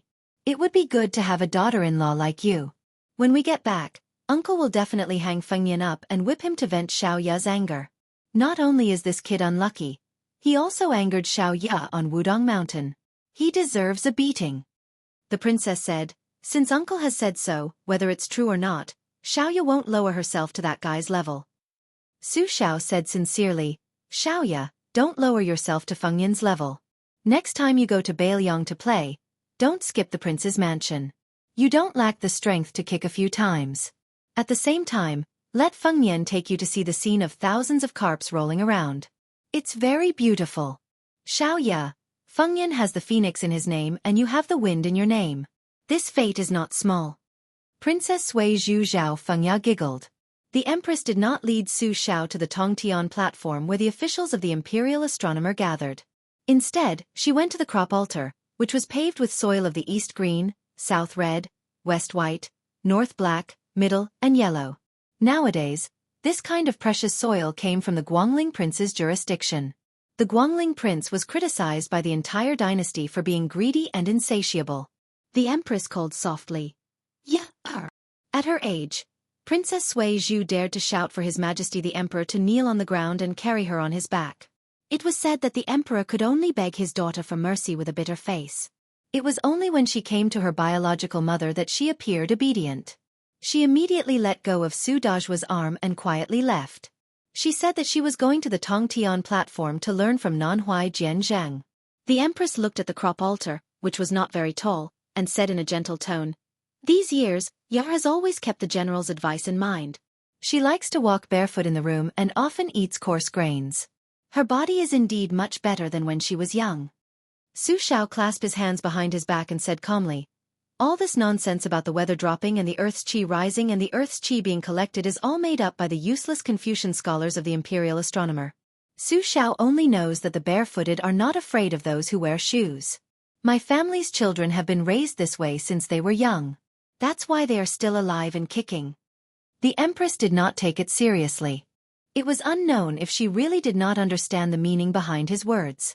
She just changed the topic and said softly, "I heard about the Gongnam-do incident. The one who wrote the admonition for women has already been sent to the Chongchun Palace by His Majesty." Su Shao did not say anything. The Chongchun Palace was called Chongchun, but it was actually the cold palace of the current dynasty. For the concubines in the palace, it was the most terrifying prison in the world.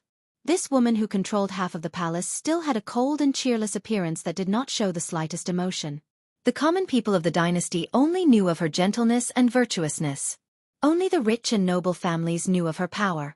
Su Shao turned to look at the heavenly platform and snorted coldly. "Letting Yar go there, is she afraid that I'll make a move on Nan Huayu, who was only a minor 8th-rank Qilin back then?" Su Shao did not bring his saber today. The empress is worrying too much. The empress did not say anything, as if tacitly agreeing. Su Shao turned around and walked straight to the heavenly platform. She did not turn around, nor did she turn her head. She was still looking at the top of the crop altar, but there was finally a trace of anger in her voice. "Great General!" Su Shao did not stop and sneered.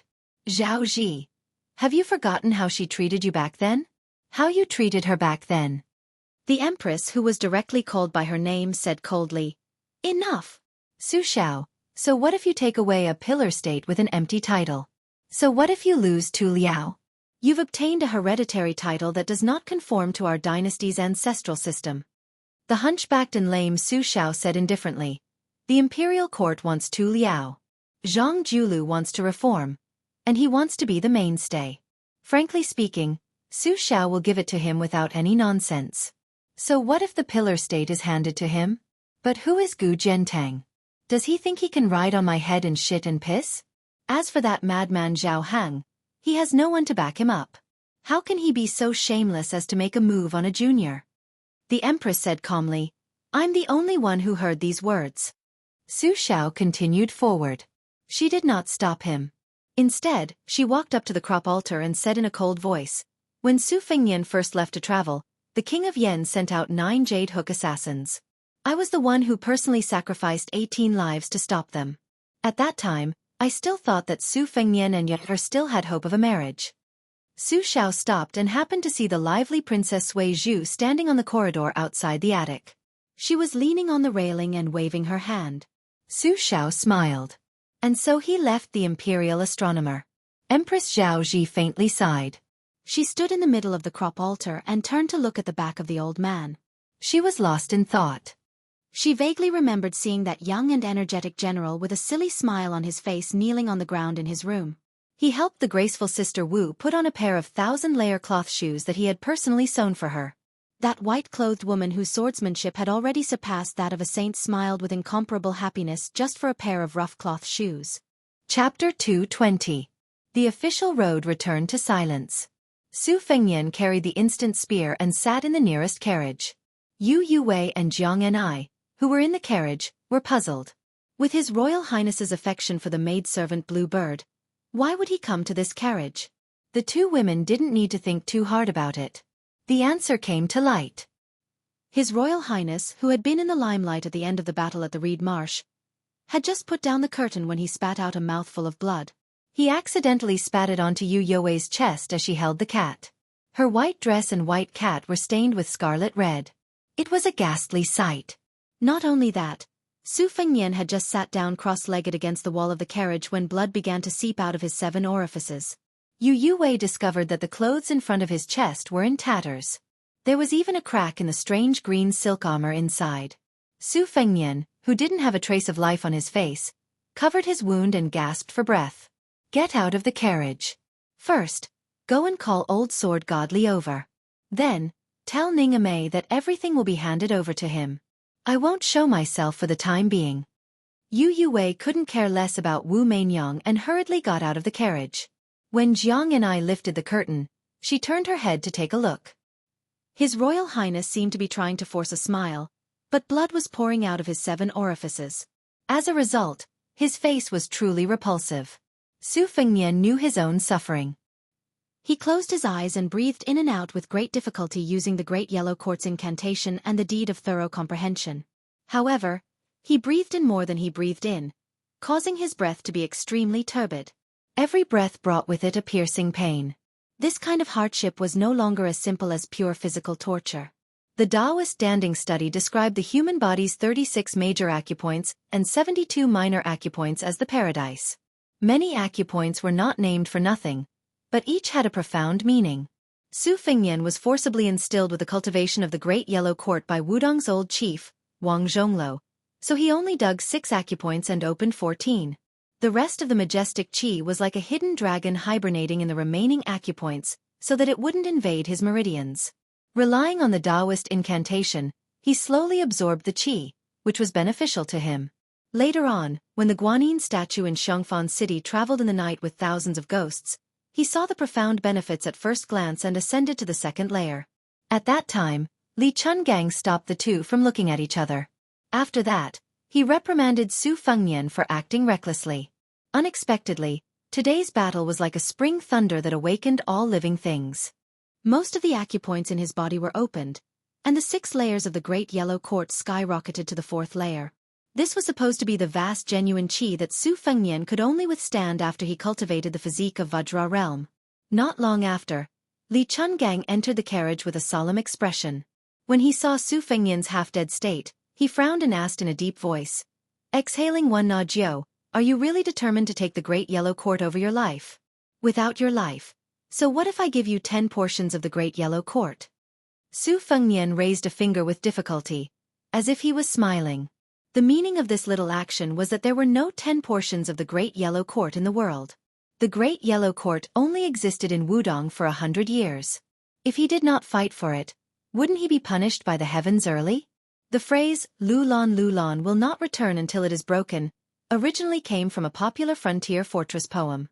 It was widely retold in the orthodoxy to explain the determination of the Great Yellow Court Pass of the Great Yellow Court. Countless painstaking Taoist masters were blocked outside the Great Yellow Court Pass. There were at least 20 Taoist masters on Mount Longhu, who cultivated this pass but could not come out, opening the acupoints to nurture the sea of qi, and forming a world of its own. This was the Taoist master recorded in the orthodoxy's classics who controlled the world and yin and yang. If he could close the acupoints as he wished, he would be a free and unfettered immortal. Under this, so what if you were the Taoist master of Mount Longhu? You would still be half true and half secular. At this moment, Su Fengnian was desperately trying to prevent the genuine qi in his sea of qi from leaking out. Therefore, the old god of swords saw through his intention of spitting out less and taking in more.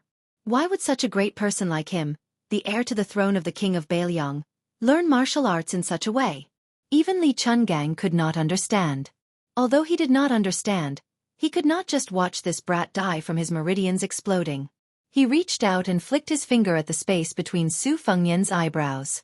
Entering the Tao with the sword, this finger was called the heaven-striking bell. All the great Taoists in the world led to the same destination. Li Chungang guided Su Fengnian's qi activity. Although he had to expend a lot of energy, he was not completely helpless. The Wu family's top-tier imperial sword technique was to use calm qi to climb Kunlun. Naturally, Li Chungang also had an indescribable supernatural power. For an entire hour, he sat opposite Su Fengnian and flicked his fingers no less than 3,000 times. Even someone as strong as Li Chungang was still drenched in sweat. Seeing the mark between Su Fengnian's eyebrows stabilizing, turning from black to red and then from red to purple, the old god of swords let out a long sigh and gently left the carriage. He personally drove the carriage slowly.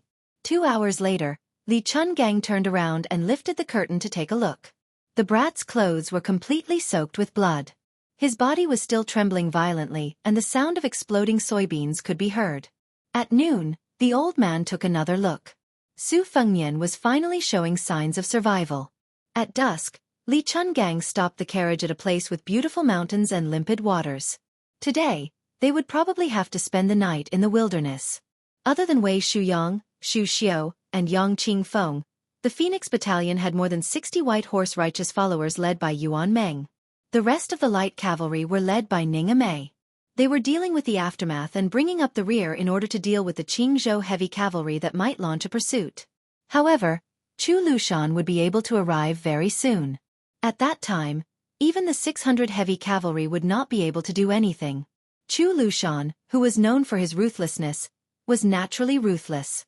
He was even more cautious. Otherwise, with his reputation, he would have died 1,000 times over. This fat ball that provoked the wrath of the heavens and the resentment of men would definitely not dare to leave Bailiang if he did not have the ability to protect his life and intimidate others. Chapter 221. Princess Jing'an, whose future was uncertain, sat in the carriage with Jiang Enai and Yu Yuwei. The female servant, dressed in a green dress and covered in black blood, took up most of the space in the carriage. Princess Pei, who loved cleanliness, endured with great difficulty.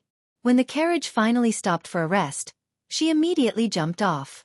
There were more than 10 light cavalry patrolling nearby. She did not dare to go too far, for fear that her head would be chopped off by these fierce Bailiang soldiers. Dying at the hands of these people would be better than dying under the blades of the Bailiang crown prince. At least his dual blades were extremely beautiful, right? Princess Pei glanced at the enchanting woman whom His Royal Highness called Xu Xiao. Coincidentally, Xu Xiao also looked over. Xu Xiao smiled playfully, looking at Princess Pei as if she was looking at a lamb waiting to be slaughtered. Princess Pei, who heard the secret in the reeds, was frightened. She did not dare to look at Princess Pei again. She turned her head to look at the old Immortal's carriage. What was he doing now? No one would have guessed that Su Fengnian was wandering around the gates of hell. If the underworld really had hunter-class oxhead and horseface, they would definitely hold a grudge against this half-dead crown prince. The only one who knew the truth was Li Chungang, who closed his eyes and rested. Just like Lu Qiantang, who was born lowly and watched the tide and practiced his sword, he had always disliked and did not understand Su Fengnian. Li Chungang had been invincible for the first 40 years of his life, so he did not really understand the thoughts of the descendants of nobles. To a large extent, he was disdainful. He always felt that these nobles, who relied on the protection of their ancestors, were not worth mentioning. They could not endure hardships and were afraid of death.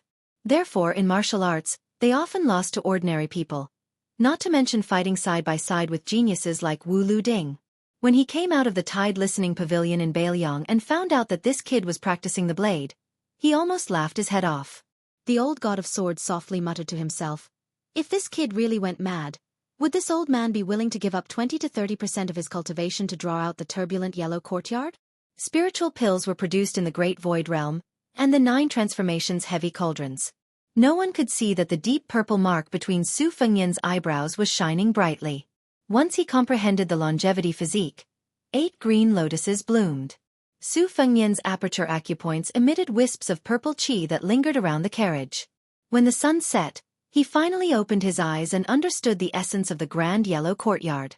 He smiled and said, "The immortal bait of the past, I've tasted it today." When His Royal Highness bent down and walked out of the carriage, Princess Pei subconsciously took a few steps back. This person was like a bloody demon. It was truly terrifying. Not only Princess Pei, even Jiang Enai, who revered ghosts and gods the most, immediately climbed back into the carriage. Li Chungang snorted coldly and said, "I stepped on dog shit again." Su Fengnian sniffed the smell on his body. It was pungent and unpleasant. Although his body was dirty, the impurities in his body had all been removed. He looked around and asked casually, "Is there a stream or a mountain spring nearby?" Yuan Meng, who did not remove his armor or saber, rode his horse over. When he saw this strange scene, he suppressed his shock and got down from his horse and respectfully said, "Reporting to your highness, there is a deep pool half a mile away." Su Fengnian nodded and said, "Lead the way." When they arrived at the dark green pool, dozens of white horses had already set up a formation in the distance. They even dared to fight to the death when facing the 11th in the world, Wang Mingyin. When facing the king of Jing and Zhao Hang, they could even draw their sabers. Who else could make them retreat at the last minute? Su Fengnian took off his spring thunder embroidered winter sabers and took off all his clothes. Among them was the Qilan silk armor that was claimed to be invulnerable but was broken by the maiden's kick. He slowly walked into the pool. A large amount of blood immediately floated on the surface of the water, like a huge blooming red lotus. Su Fengnian spread out his hands and leaned on a cold stone with a solemn expression. He had narrowly escaped death this time. Riches and honor were found in danger. He had obtained the 4th stage of the Golden Hall stage, which had opened a total of 68 acupoints. The qi in his body was continuous like a river, and he had mastered it through a comprehensive study. It was too wonderful for words. He was confident that if he fought with his sabers again, not only would he be able to reach the Golden Hall stage in one go, but he would also be able to produce an endless green lotus with 2 qis. As long as his opponent was not Wang Mingyin, who was the strongest in the world and could kill him in one blow, even if it was the Red Armor Talisman General, he would have a 50-50 chance of winning by relying on the exquisite moves he had picked out from the miscellaneous secret manuals. Su Fengnian's body dived down a little and the surface of the water was level with his chin. He lightly blew, causing ripples to appear. He muttered to himself, "Now that I have obtained 4 Red Armor Talisman Generals, half a wooden horse ox, and a saber manual, it can be considered a great harvest, right?" Su Fengnian's eyes were gloomy. "Don't forget that there is still a Princess Jing and..." Naked, he stood up and walked out of the pool. Yu Yuwei was holding a brand new set of ivory jade robes. She turned her head and did not dare to look at His Royal Highness directly. Su Fengnian put on his clothes and silently walked back to the carriage. He entered the carriage and stared blankly at the unconscious blue bird. He stretched out his hand and gently stroked the delicate and pretty face that he had forgotten to carefully examine because he was too close to her. Some people were always standing quietly beside or behind you. Only when you were careless and could not see them again did you realize that you did not even remember their appearance clearly. Su Fengnian clenched his teeth and fiercely suppressed the urge to turn Wang Mingyin's corpse into a Red Armor Talisman General. He mocked himself, "I still blame myself for being too useless. Whether it's eldest sister who dotes on me the most, second sister who never seems to need anyone to take care of her, or Huang Manor who was born in the Vajra realm, even if you don't feel the need, I still want to be able to protect you one day. Su Xiao was unable to protect our mother back then. I can't make the same mistake again." Su Fengnian slowly let go of the hilt of his saber. He picked up a leaf that he plucked from the forest and placed it next to his lips to softly play a tune. The ballad of the spring god ended. Su Fengnian muttered with red eyes, "Mother." At this moment, he suddenly heard the extremely rhythmic rumbling of horse hooves, followed by an earth-shattering voice that sounded like a pig being slaughtered, completely destroying the mood. "Your Highness Lu Qiu has committed a capital crime. Lu Qiu deserves to die. If anything happens to your Highness, Lu Qiu will risk her life to go and open the backyard of King of Jing and Zhao Hang, that old turtle." Chapter 222. Princess Consort Jing watched as a fat pig that probably weighed over 300 caddies rolled down from a luxurious carriage. It howled in grief as if 18 generations of its ancestors had died. Then it rolled to the front of the carriage that His Highness the heir apparent was not in.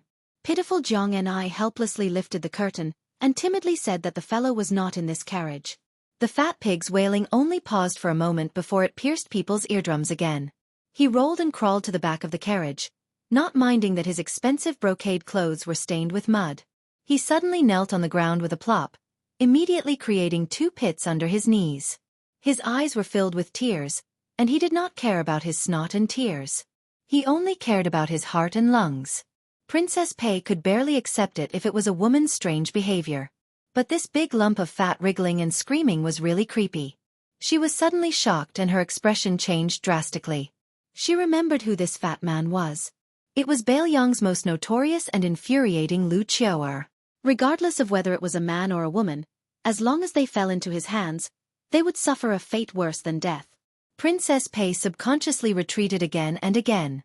She no longer felt that it was funny, but she felt cold all over. Sword Godly picked his earwax and turned a deaf ear. The main character, Su Fengnian, walked out of the carriage and jumped down.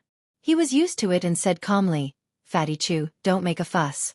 Can you have the demeanor of a general of the lower third rank?" Chu Lushan, who was far more notorious than His Royal Highness, knelt on the ground and sobbed. Lu Chou was muddle-headed this time. "I don't have the face to go back to Bailiang to see the great general." Su Fengnian slapped Chu Lushan's swollen face with the winter-embroidered scabbard and said unhappily, "Don't pretend to be pitiful in front of me. Save some strength to go back and do evil in Xiangfan." Chu Lushan, who was so fat that his eyes could barely be seen, opened his eyes slightly and stood up shakily. While he was still bent over and had yet to straighten his back, he smiled sinisterly and said, "Your Highness, you can rest assured. Rong Lucio will stay in Qingzhou for a few more days. Only then will he be worthy of this king of Jing'an." After saying this, he turned to face His Royal Highness, and instantly put on a brilliant, tacky and harmless face. He circled around and then carefully rubbed Su Fengnian's arm. As if relieved of a burden, he said, Fortunately, your Highness is fine. Otherwise, Lu Qiu would not be able to absolve herself from the blame even if she died 10,000 times." Su Fengnian said softly, "You can play around, but don't delay the important matters." The fat man's hands were long enough to reach his knees, and his earlobes were as big as Buddha's. He laughed and said, "Lu Qiu can't do any great deeds, but she is naturally good at small things that can't be shown in public." Princess Pei looked at the two men with different appearances talking over there.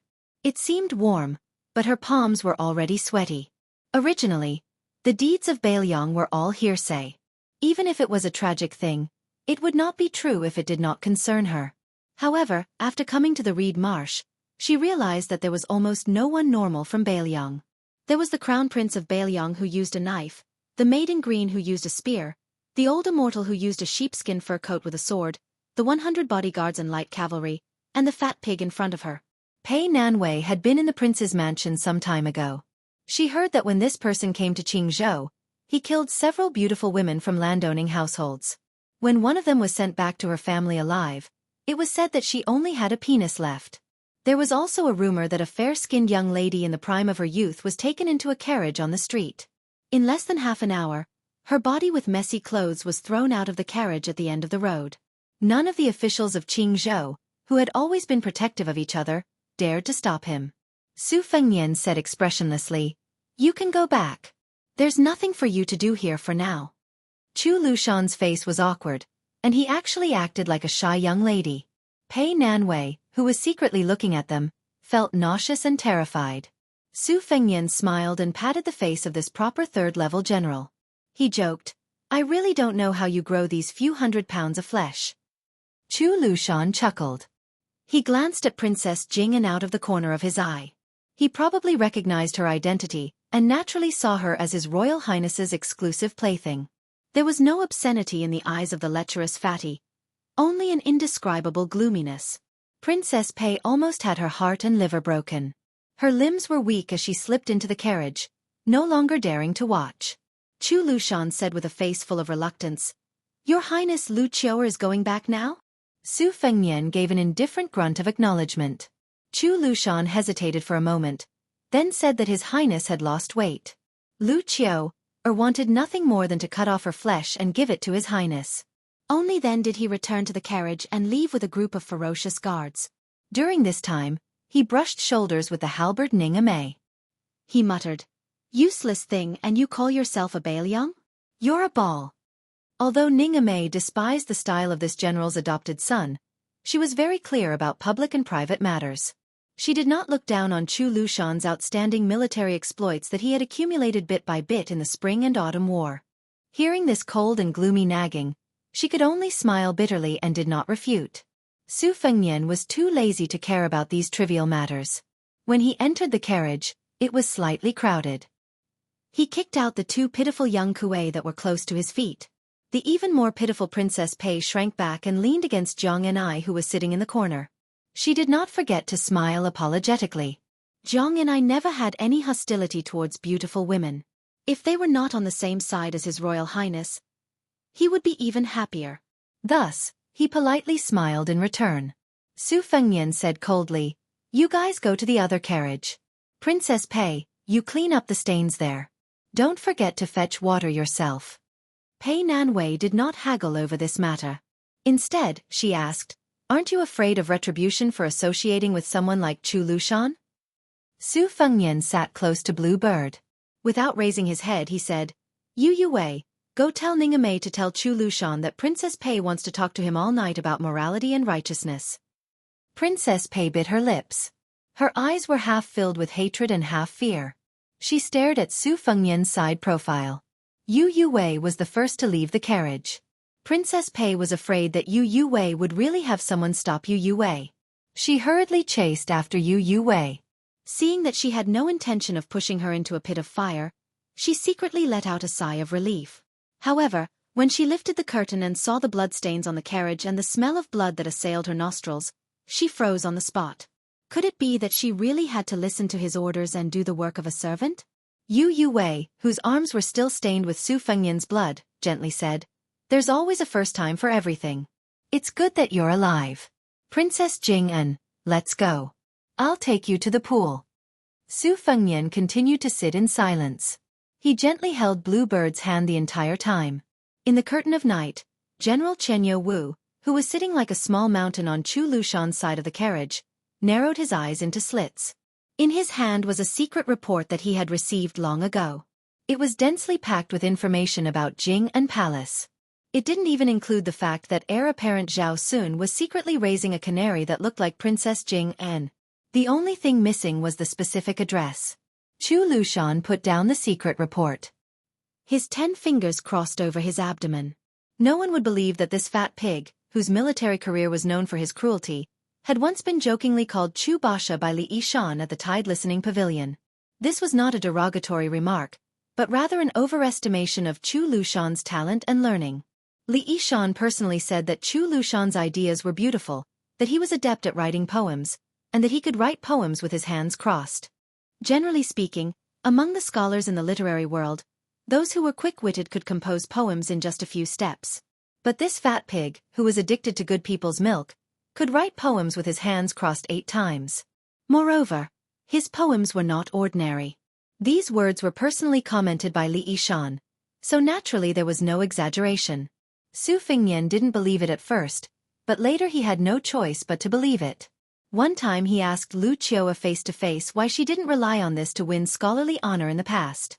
He never thought that this fat pig would smile and say that it would be too unfair to the old bird under her. Who would have thought that the #1 person in both civil and military affairs in the Bailiang army was Lu Qiu, who only had a fierce reputation?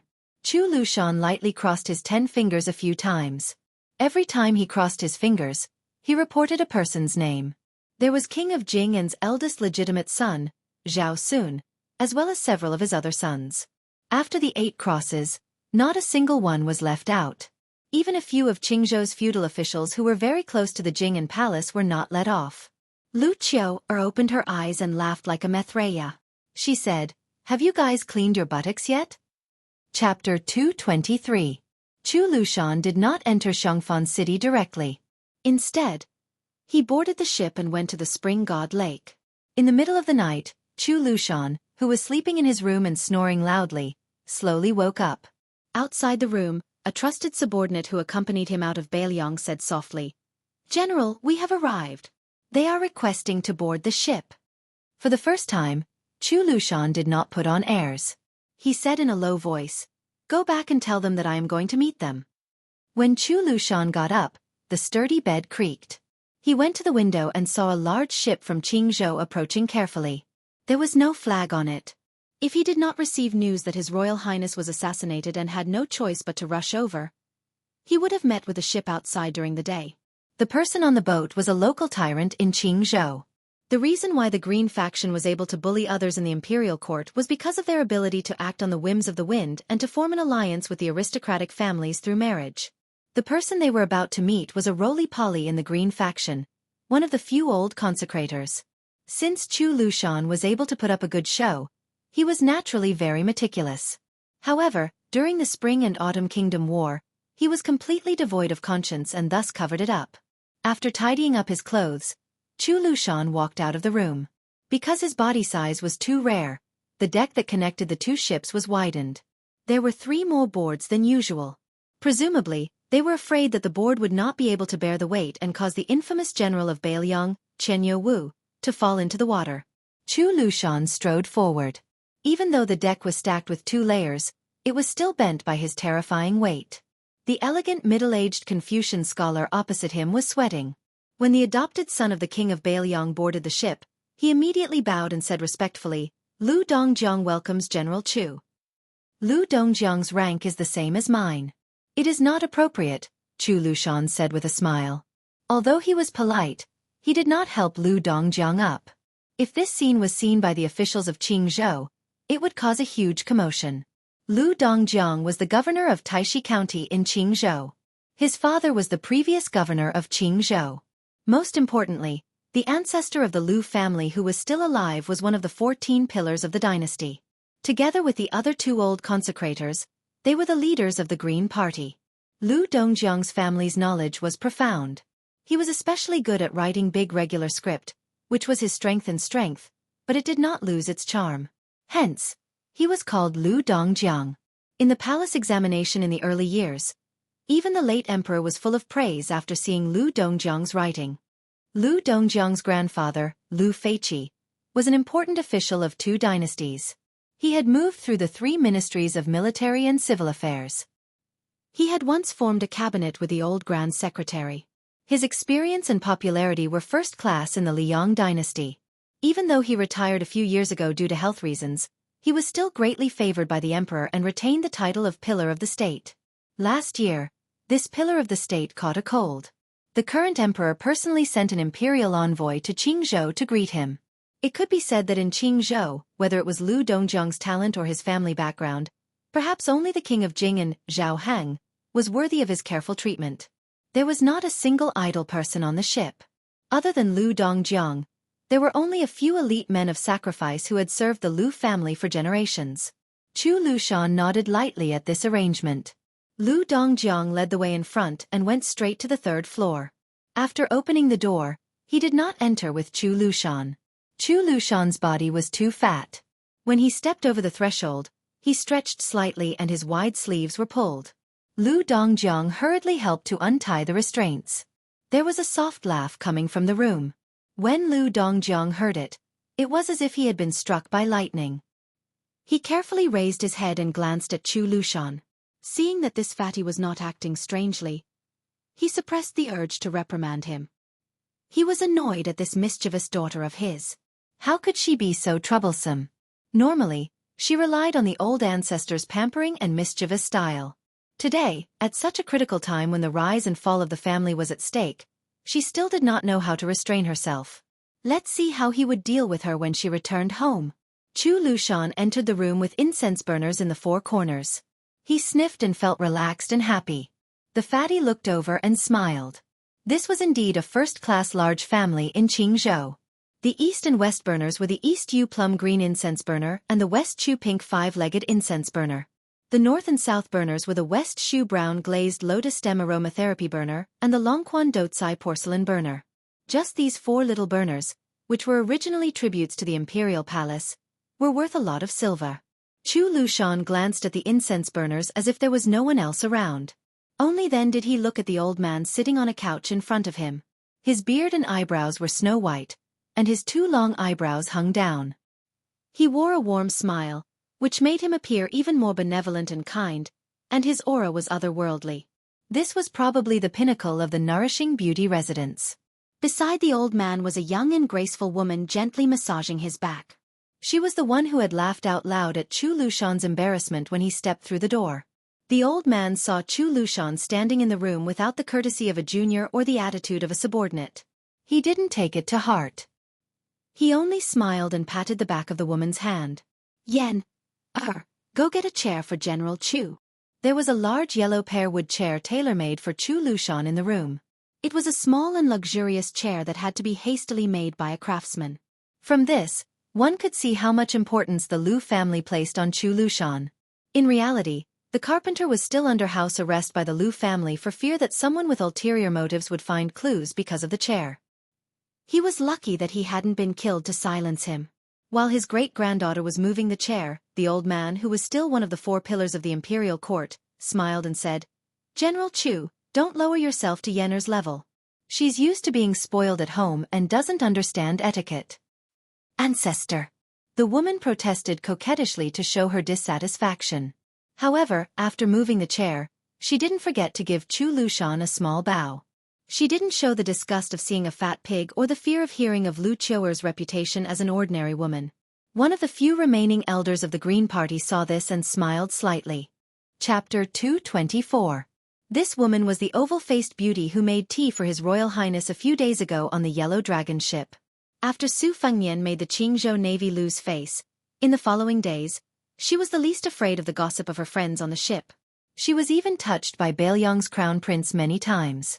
These few days, Qingzhou seemed to be calm, but under the surface, the Qingzhou aristocracy received a few secret letters from the capital. The rest of the Qingzhou aristocracy who had a similar reputation to Lu Feiqi were still in the imperial court in the capital. The contents of the letters they sent back were exactly the same. In summary, it could be summed up in one word: wait. The fat on Chu Lushan's cheeks trembled slightly as he smiled and said, "It's fine, it's fine. Miss Lu has made tea for His Highness before. It's fine even if she comes up and slaps Chu Lushan a few times." The young woman who just sat beside the old ancestor asked innocently, "Really?" Lu Feiqi unknowingly increased his tone and said, Don't be presumptuous." The young woman immediately lowered her eyes and carefully massaged the old ancestor's shoulders.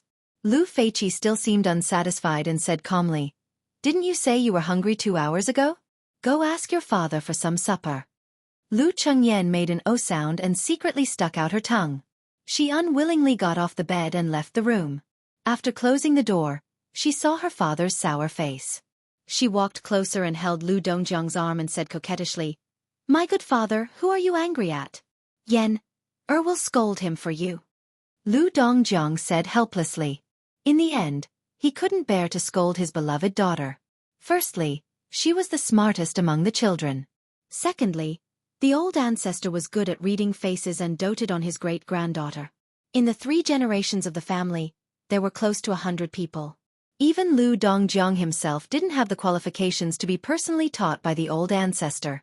However, Yen'er had followed the old ancestor and learned to read since she was young. Lu Dongjiang walked to the bow of the boat and stood against the wind. He was really handsome. At that time, there were many women in Qingzhou who adored him. But in the end, Lu Dongjiang only married a woman from an ordinary family in Qingzhou under the arrangement of the old ancestor. Therefore, Lu Qingyan's birth mother could only be considered virtuous, but not knowledgeable. These years, she had been teased by her peers and friends. Lu Dongjiang also liked to travel with prostitutes. He also had some friendship with Li Baisher, who was both beautiful in Xiangfan City. Therefore, there were some common poems in the scholarly circle. Lu Dongjiang's second daughter was personally married off to Bailiang by the old ancestor. However, this son-in-law of an aristocratic family had no deep connection with a prince with a different surname. His family was at the bottom of the second class in Bailiang, and was far from being worthy of the Lu family. It was no wonder that his second daughter complained every time she returned to her parents' home. This time, Wei Wei arbitrarily used the yellow dragon warship to provoke them. Lu Dongjiang was the first to receive the news and immediately wanted to stop his daughter who wanted to join in the fun. However, the old ancestor, who had not paid attention to worldly affairs for many years, unexpectedly acted out of character and refuted his actions. As for today's private meeting with Chu Lushan on the Spring God Lake, it didn't seem to be an impromptu idea. Lu Dongjiang was undoubtedly kept in the dark about all of this. He didn't even know as much as his daughter. This made Governor Lu, who had a smooth career, a little discouraged. Lu Chengyan skipped over to the bow of the ship to tease a young man who had been brought back by the old ancestor when he was young. This man of sacrifice, who could kill several martial artists raised by the Lu family at the age of 10, followed the Lu family's surname and was named Dou. The most extraordinary thing was that this person had double pupils, which was rare even in the vast history of the Qing dynasty. That was, one eye contained 2 pupils. Lu Dongjiang didn't have any good feelings about this young man, and even somewhat didn't dare to look him in the eye. If Lu Dou wasn't a servant that the old ancestor especially valued, and if Yen'er wasn't saved from the claws of a wild bear when she was young, Lu Dongjiang really wouldn't be willing to get close to him. For some reason, Yen was very close to this person of the same age as her, and he only smiled at Yen. Lu Chengyan patted the Lu family's trusted man of sacrifice who was clad in heavy armor and asked with a smile, "Lu Do, can you beat that Lu Qiu? It's that fatty." The young man nodded without hesitation. Lu Dongjiang panicked and whispered, "Yen, don't talk nonsense." There was a touch of disdain in the young man's eyes that did not match his identity, but it was hidden very deeply and disappeared in a flash. However, when he turned to face Lu Chengyan, his determined face was still sincere and kind. After an hour, Lu Qiu walked out of the room. Lu Dongjiang and Lu Chengyan naturally had to send her off personally. Lu Qiu intentionally or unintentionally glanced at the man of sacrifice Lu Do standing at the bow of the ship with a strange smile on the corner of her mouth. Lu Dongjiang waited for the ship to leave before he pulled Lu Chengyan back to the old ancestor's room. Seeing that the old ancestor showed signs of fatigue that was difficult to hide, Lu Chengyan hurriedly went forward to massage his shoulders and back. Lu Feiqi of the Pillar Kingdom, whose hair was as white as snow, glanced sideways at his grandson who was considered the most accomplished in the family. He stretched out his hand to signal the uneasy Lu Dongjiang to pick a chair and sit down. After the latter sat down meticulously, he quietly murmured with emotion, "The people of Qingzhou are not lacking in intelligence, but they can't get rid of this craftsmanship. Gu Jiantong's ability has never been weak. It's just that when compared to Su Xiao, he has this deadly old-fashioned craftiness." Looking again at his great-granddaughter Lu Chengyan, Lu Feiqi smiled and the fatigue on his face dissipated a little. He once again faced his grandson Lu Dongjiang and said earnestly, "Wen Tai, Hong Lingshu and the other old fellows must be watching this time. Their secret letters to their descendants are nothing more than waiting for Su Xiao in the imperial court to suffer another setback, and waiting for the king of Jing and to teach the domineering heir of Bailiang a lesson. Only then will they be willing to state their position. But they don't know that there is no such thing as a stable and good thing in the world. In the end, they are unwilling to let go of the little knot that Su Xiao suffered a lot in the past. They have forgotten that living to our age in the end is just to seek good fortune for our descendants." Seeing that Lu Dongjiang only nodded in agreement, Lu Feiqi sighed and waved his hand. "You can leave first. Let Yen accompany me for a chat." Lu Dongjiang was still polite and left the room without leaving a trace. The old man retracted his gaze. The Pillar Kingdom slowly closed his eyes and shook his head. "Tell me the truth, do you like that man with double pupils?" Lu Chengyan smiled. "I quite like him. If I don't like him, how would little Do be willing to work for him?"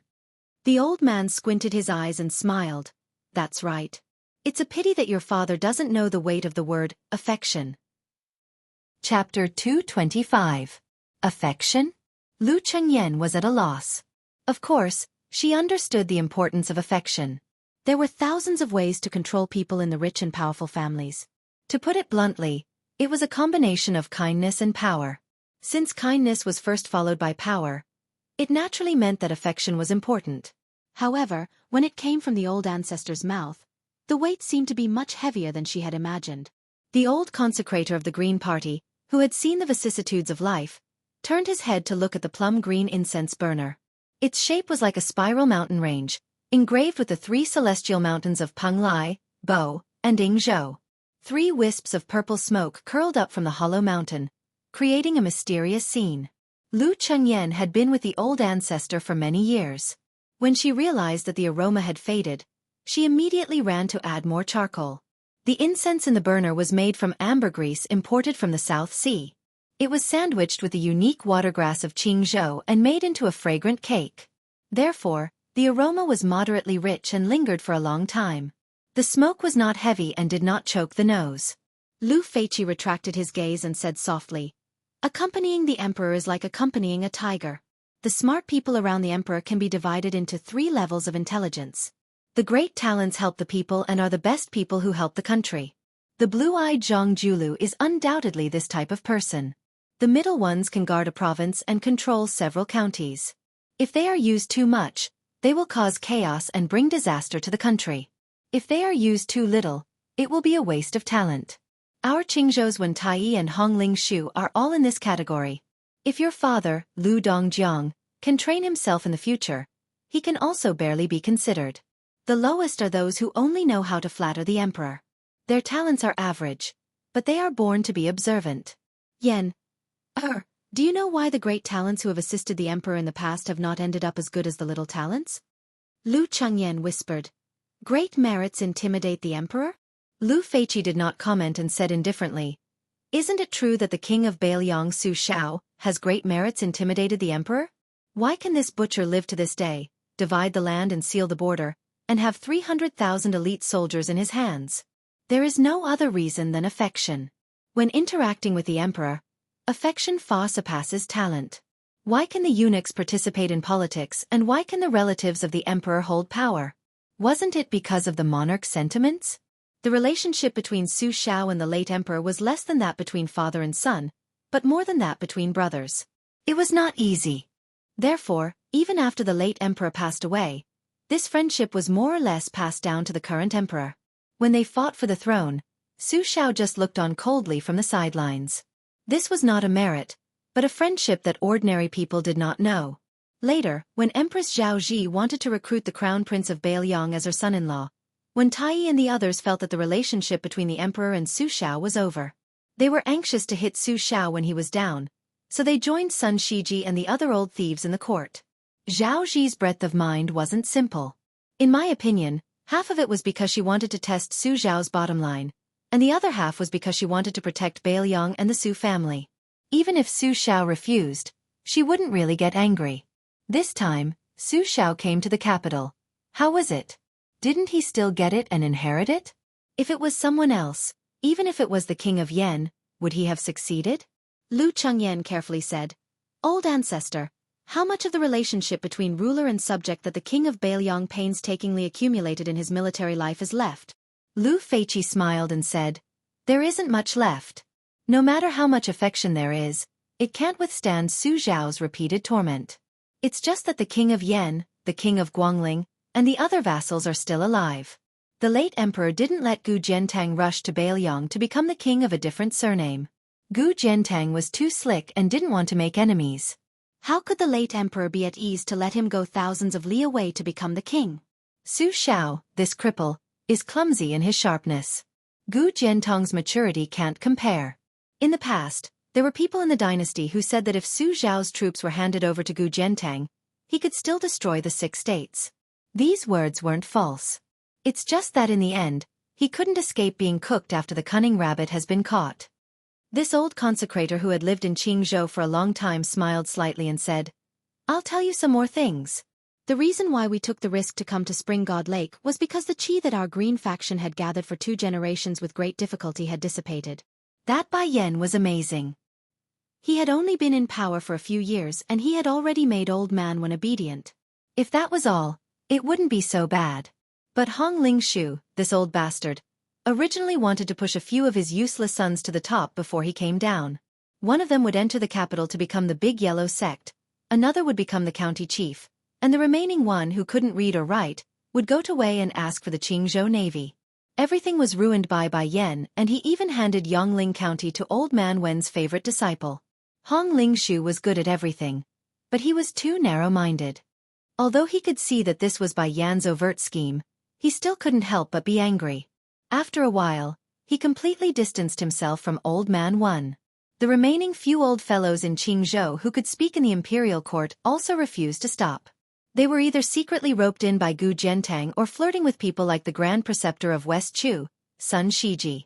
Actually, anyone could see the future of the Green faction, but when it came to themselves, they couldn't care about the big picture. Our Qingzhou has long been condemned by the ancients as forgetting righteousness for the sake of profit. Lu Chengyan giggled. If the old ancestor was still in the capital, he wouldn't have allowed them to act so recklessly. Lu Feiqi rubbed his great-granddaughter's head, squinted his eyes and smiled. You little bootlicker. The old man sighed. How am I not a person who forgets righteousness for the sake of profit? I can only laugh at these old farts in front of you, little girl. Who knows? It might be their turn to silently criticize me tomorrow. Lu Chengyan snorted. How dare they? Yen, or we'll let Lu Do kill their whole family tomorrow. Lu Feiqi stroked his beard and laughed heartily. There are very few truly smart people in this world, but there are also very few truly stupid people. Your father's so-called descendants of wealthy families don't really understand this principle. It's just that the world is peaceful now, and they can't bear to see the tragic people's hearts stirred during troubled times. The Lu family's aides and officials who wish they could dig out their hearts and organs to call themselves loyal are not that important in my opinion. Scholars from poor families only study for food and clothing, while nobles only study for a bright future. Those who study for righteousness and wisdom are few and far between. It's a pity that so many history books that recorded the bloody lessons of our ancestors have been lost. Lu Chengyan nodded. Of course, scholars who study for nothing are useless. Only those who study for a living can be considered inferior in all aspects. Only by studying for a living can one be considered superior. Chapter 226. The old man laughed and praised. You have to let your father hear this. Lu Chengyan made a naughty face. That won't do. Father will definitely nag at Yen about this and that. Lu Feiqi restrained his smile and slowly got up with Lu Chengyan's help. He walked to the window and sighed softly. It's not strange that Crown Prince Zhao Sun lost to His Highness Bailiang, but it's interesting that even King of Jing'an, who was determined to cut off all means of retreat, couldn't keep him. This is interesting. Just now, Chu Lushan said that he wouldn't fight back even if you slapped him. Yen, don't think that it was a joke. This smiling Lu Qiu'er is very serious. Lu Chengyan exclaimed in surprise. It's the truth? Yen, thought it was a joke to warm up the atmosphere. Lu Feiqi smiled faintly. That's why I'm prepared to let you enter Bailiang Palace. I don't expect to be the official wife, but I'm going to ask for a concubine for you. In terms of courage, those two old fellows Wan and Hong have never been able to match me in their entire lives. Lu Chengyan, who had been praised by her ancestor as having telepathy since she was young, had some guesses. But after hearing it with her own ears, she was still shocked and didn't dare to speak for a while. Lu Feiqi patted the back of her hand and said kindly, Go, watch the incense burner. This thing can't be careless. Watching his great-granddaughter run to the incense burner and fiddle with the charcoal fire, the old man looked at the lake. The breeze brushed his face and his white beard fluttered in the wind. It was truly an extraordinary style. After thinking for a while he said softly, Yen give Lu Do to Chu Lushan tomorrow. This Yangfan city's fire is right. Lu Chengyan obediently said, Oh. Lu Feiqi turned around and picked up a piece of old ginger from the food box on the shelf. He put it in his mouth and suddenly asked, I heard that His Royal Highness is very handsome? Lu Chengyan was startled and raised her head with a smile. He's very good-looking. Lu Feiqi slowly chewed on the slightly spicy ginger and stroked his beard with squinted eyes. It seems that he's half as handsome as our ancestor back then? Lu Chengyan stretched out a finger and drew a line on her cheek. Ancestor, you're shameless. The old man was not angry.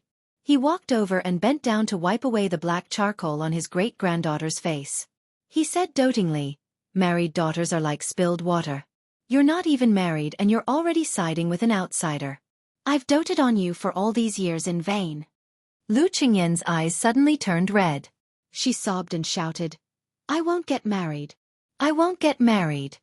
Lu Feiqi chuckled and said, Silly girl. The old ancestor's final words to Yen were, Marry and follow your husband. If you really want our Lu family to prosper, when the old ancestor enters the coffin in the future, regardless of what your parents say or how the family begs you, you must remember to think of your husband first. This is the foundation for the Lu family to stand out from the chaos in Qingzhou. Your handsome future husband was able to make the king of Jing and take such a risk. Half of it is his ability, and the other half is his lack of maturity. However, he's still young. As long as he has the spirit, it's not impossible for him to be a king of Bailiang who won't lose to lame Su. The old man looked at the starry sky and whispered a sentence that made Lu Chengyan confused, occupying the north and looking south, a python swallowing a dragon. Su Fengnian did not go near the bonfire where Ningmei was. Instead, he lay on the grass at the top of the hill and stared at the bright Milky Way in a daze. Not long ago, he had fed Bluebird the Dragon Tiger Golden Elixir, which was extremely precious in the Taoist master's residence. There were only 2 in a box. It was said that it could prolong one's life and was no different from prolonging one's life. It was only slightly inferior to the elixir refined by Qi Xianxia. Back then, when the old god of swords Li Chungang went to the demon-slaying platform of Dragon Tiger Mountain, he asked for the elixir that was rumored to be able to bring the dead back to life. Therefore, when he saw the 2 Dragon Tiger Golden Elixirs after the box was opened, the knowledgeable Li Chungang asked if he was willing to give it to the maid in green. The old god of swords' original intention was that the maid's injuries were no longer serious and that her survival was certain. This priceless golden elixir was not necessary and seemed to be a waste. Unexpectedly, His Royal Highness calmly said that he was willing and then directly asked when the second golden elixir was suitable to be consumed. The old man wearing the sheepskin coat came to His Royal Highness' side and sat down. He pulled out a piece of licorice and held it in his mouth. He lamented, "The sky is like a dome that covers the wilderness. Who isn't a frog in the well?" Su Fengnian laughed. "Old senior, this doesn't sound like something you would say." The old god of swords curled his lips and said self-deprecatingly, "In front of the little mud man, of course I have to put on the airs of an expert. Otherwise, how can I trick her into practicing swordplay with this old man?" Su Fengnian rolled his eyes and imitated the old god of swords to pull out a piece of licorice. He flicked away the dirt and put it in his mouth to chew. He said vaguely, "It's sweet. In the past, I used to sleep in this kind of desolate place with old Huang. There was no bed or blanket. I would curse when I had nothing to do. When I was really out of energy, old Huang would pass me this kind of licorice." The old god of swords said calmly, "Those few strokes of yours in the reed marsh must be the 9 swords of the 9 swords of the 9 swords of the 9 swords of the 9 swords. Although this old man has never seen this person use his sword, the first 8 swords are still okay and can only be considered ordinary superior swordsmanship. The 9th sword, however, is truly the style of a master. How long have you secretly practiced it for?" Su Fengnian shook his head and said, "I only read the sword manual and have never really practiced it. I don't know why I was able to use it during the day." Old man Li's face was full of doubt. Su Fengnian sat up and turned his head to ask, "Old senior, why didn't you accept the sword case?" The old god of swords laughed and said, "Then why didn't you eagerly flip through that peerless sword manual?" Su Fengnian lay down again and crossed his legs. The old god of swords laughed loudly and said, "If the heavens didn't give birth to me, Li Chungang, the path of the sword would be as long as the night." Su Fengnian said helplessly, "You can boast about this to Ginger Mud." The old god of swords stood up and kicked off the little rascal's crossed legs. He said angrily, "Get up. This old man will let you know if these words are boasting or not." Su Fengnian was stunned and said in disbelief, "Are you going to teach me superior swordsmanship?" The old man sneered and said, "Superior swordsmanship is nothing in the eyes of the world. This old man will teach you the green snake in 2 sleeves tonight." Chapter 227. The Heavenly Platform of the Imperial Astronomer. In addition to numerous complicated observation instruments, the top floor was also used to store books. The 3 walls of books were several feet high, so many ladders were needed to hold the books. It was already late at night. Only an old man and his errand boy were there. The old man had read too much that his eyes were hurt. With an ancient book under his arm, he staggered out of the inner room and came to the path of picking stars that protruded out of a wall. This path abruptly extended out of the attic and was about 6 feet long. It was inlaid with 81 large pieces of white marble, glittering and translucent. Walking on the road and looking down, timid people's legs would definitely tremble. Standing here, one could have a panoramic view of the imperial palace, which was against the rules. Therefore, there was no record of the heavenly platform in any map or document of the current dynasty. The old man walked to the end of the Jade Road and looked up. The little attendant hurried to put on a coat for Jian Zhang. The little attendant with red lips and white teeth was not afraid of heights. He sat down on the side and dangled his feet in the air. He accompanied the old man to look at the vast starry sky, lost in thought. The little attendant asked softly, "Grandpa Jian Zhang, can you really see anything? I heard from Lord Xiahu that he saw with his own eyes 8 great pillars of qi rising into the sky from the territories of the 8 kingdoms, and then they collapsed one by one. Now, only our Liang dynasty is left, and it reaches the heaven." Since he was called Jian Zhang, he was naturally the first person in the imperial astronomer, Nan Huayu. The old man gathered his coat and smiled. "I'm old and my eyes are not good. I can't see clearly." The young attendant said disapprovingly, "Grandpa Jian Zhang, you have heaven's eye. Can't you see clearly?" The old man smiled helplessly. "Heaven's eye? Can you believe Huang Sanjia's words? That little bookcase, that old bastard wants to use the position under my but to lay out the layout for him. You can't take it seriously. If we talk about heaven's eye, he has it. My qigong is far inferior." The attendant said, "No, Didn't Grandpa Jian Zheng play 2 games of chess with that Huang Sanjia? You lost first and then won. How can you be worse than him? Next, he can only call himself Huang Liangjia. The old eunuch shook his head and said, No, no. It's just that halfway through the game, Huang Sanjia didn't want to continue. Although I had the upper hand on the chessboard, he would be defeated if he played another 10 moves. Back then, I thought it would be a draw. 10 years ago, I thought that I would lose in 20 moves. Now that I thought about it, there were only 10 moves left. God knows if in a few days, I would think that I would lose in 5 moves. Maybe before I died, I would find out that Huang Sanjia only needed 1 move to turn the tables. Wang Jisun said that Huang Longshi's play was like Huayan's use of troops to conquer every enemy.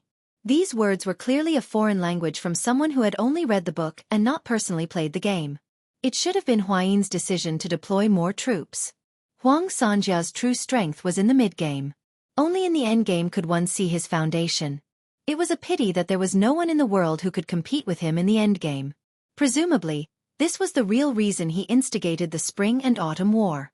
After all, a 3-chi chessboard was too small for him. Nan Huayu, who was treated as a state preceptor by His Majesty, called Little Bookcase, smacked his lips and said, Then isn't this demon really invincible? Is it true that no one can beat him in chess? The old man thought for a moment and said with a smile, It seems that no one can beat him, but there are some who can draw. The boy's eyes lit up. He pulled on old Jian Zheng's sleeve and asked impatiently, Who is it? The old man was afraid that Little Bookcase beside him would catch a cold. He first had the boy sit up and then put a book under the boy's butt. Then he said slowly, Back then, the late emperor personally came out to welcome him. Hundreds of thousands of Great Peace City citizens lined the streets to welcome him. Little Bookcase, who do you think it is? The boy exclaimed, I know. The white-robed monk, the immortal who proposed enlightenment in the 2 Zen temples. Grandpa Jian Zheng, can you really become a Buddha? Does that mean that I'll become a Buddha just by standing there? If that's true, then I also want to become a monk. Old Jian Zheng said with a heavy tone, I don't know if enlightenment is real or fake. I'm not a Buddhist after all. Even if I've read some Buddhist scriptures, I can't speak nonsense. But it's true that cultivating means spending money, practicing Zen, and spreading luck. If the ruler of a country is obsessed with Buddhism, it's definitely not a good thing. It's fine if you worship old Huang's purity. It's a waste of the country's wealth. It can be taken from the people and used by the people. But if you worship Buddha, it's hard to say. Once luck is scattered, gathering it again is as difficult as ascending to the heavens. When Buddhism first entered the Central Lands, it was criticized. It's not just the superficial ambiguity between Confucianism, Buddhism, and Taoism. In reality, it's because Confucianism and Taoism, who value qi the most, are worried that Buddhism will ruin the momentum of the Central Lands. The boy said with a bitter expression, Then I'd better not be a monk. The old man smiled and rubbed the boy's head. The boy raised his head and asked, Grandpa Jian Zheng, that king of Bailiang came to our imperial astronomer during the day. Why is everyone so afraid? I'm not afraid. Old Jian Zheng stood and said, It's good that you're not afraid. All right, we've slacked off enough. We should go back to work. After we finish editing this new calendar, I should close my eyes. If that white-robed monk gets there first, it'll be another immeasurable disaster. Fortunately, this old man who's about to die has the help of you, Little Bookcase. I reckon that I won't be able to be a human in my next life. This is the fate of revealing the secrets of heaven. The little attendant looked sorrowful. Nan Huayu squinted his eyes with some difficulty and turned to look at Bailiang. He pointed and said softly, Little Bookcase, after I die, I'll rely on you to suppress that giant python. There were 2 big bunches of bonfires. Old Taoist Wei and a few other unusual retainers, as well as Yu Wei and Jiang and I, these womenfolk, occupied one bundle. The Phoenix Battalion surrounded the other bundle. The 2 bunches were far apart, which was a very well-behaved way of avoiding suspicion. Even though Pei Nan Wei was a fallen phoenix, she still tried to maintain the dignified posture of Princess Jing-en. She had nothing to do, so she paid attention to the movements of the Phoenix Battalion. She could see the light cavalry who took turns to be on night duty coming and going in an orderly manner. After the battle, the 2 generals were seriously injured. But no matter if it was the generals or the soldiers, There was no dejection on their faces. Looking at their lips, it seemed that they were all talking about His Royal Highness. They were all in high spirits. The more united the Phoenix barracks became, the more uncomfortable Princess Consort Pei felt. Her original desire to escape from her prison gradually faded. How could a lowly prisoner who had fallen so low that she had to clean the carriages compare to the one and only Princess Consort Jing Gan in Qingzhou? Pei Nanwei was disheartened. She reached out to the bonfire and warmed up a little. She looked to the left side and saw a plump beautiful woman holding a white cat accompanying her to find a pool. They chatted a little on the way, and she knew that their conversation was not ordinary. The young woman with a strange identity on the right side was really smart.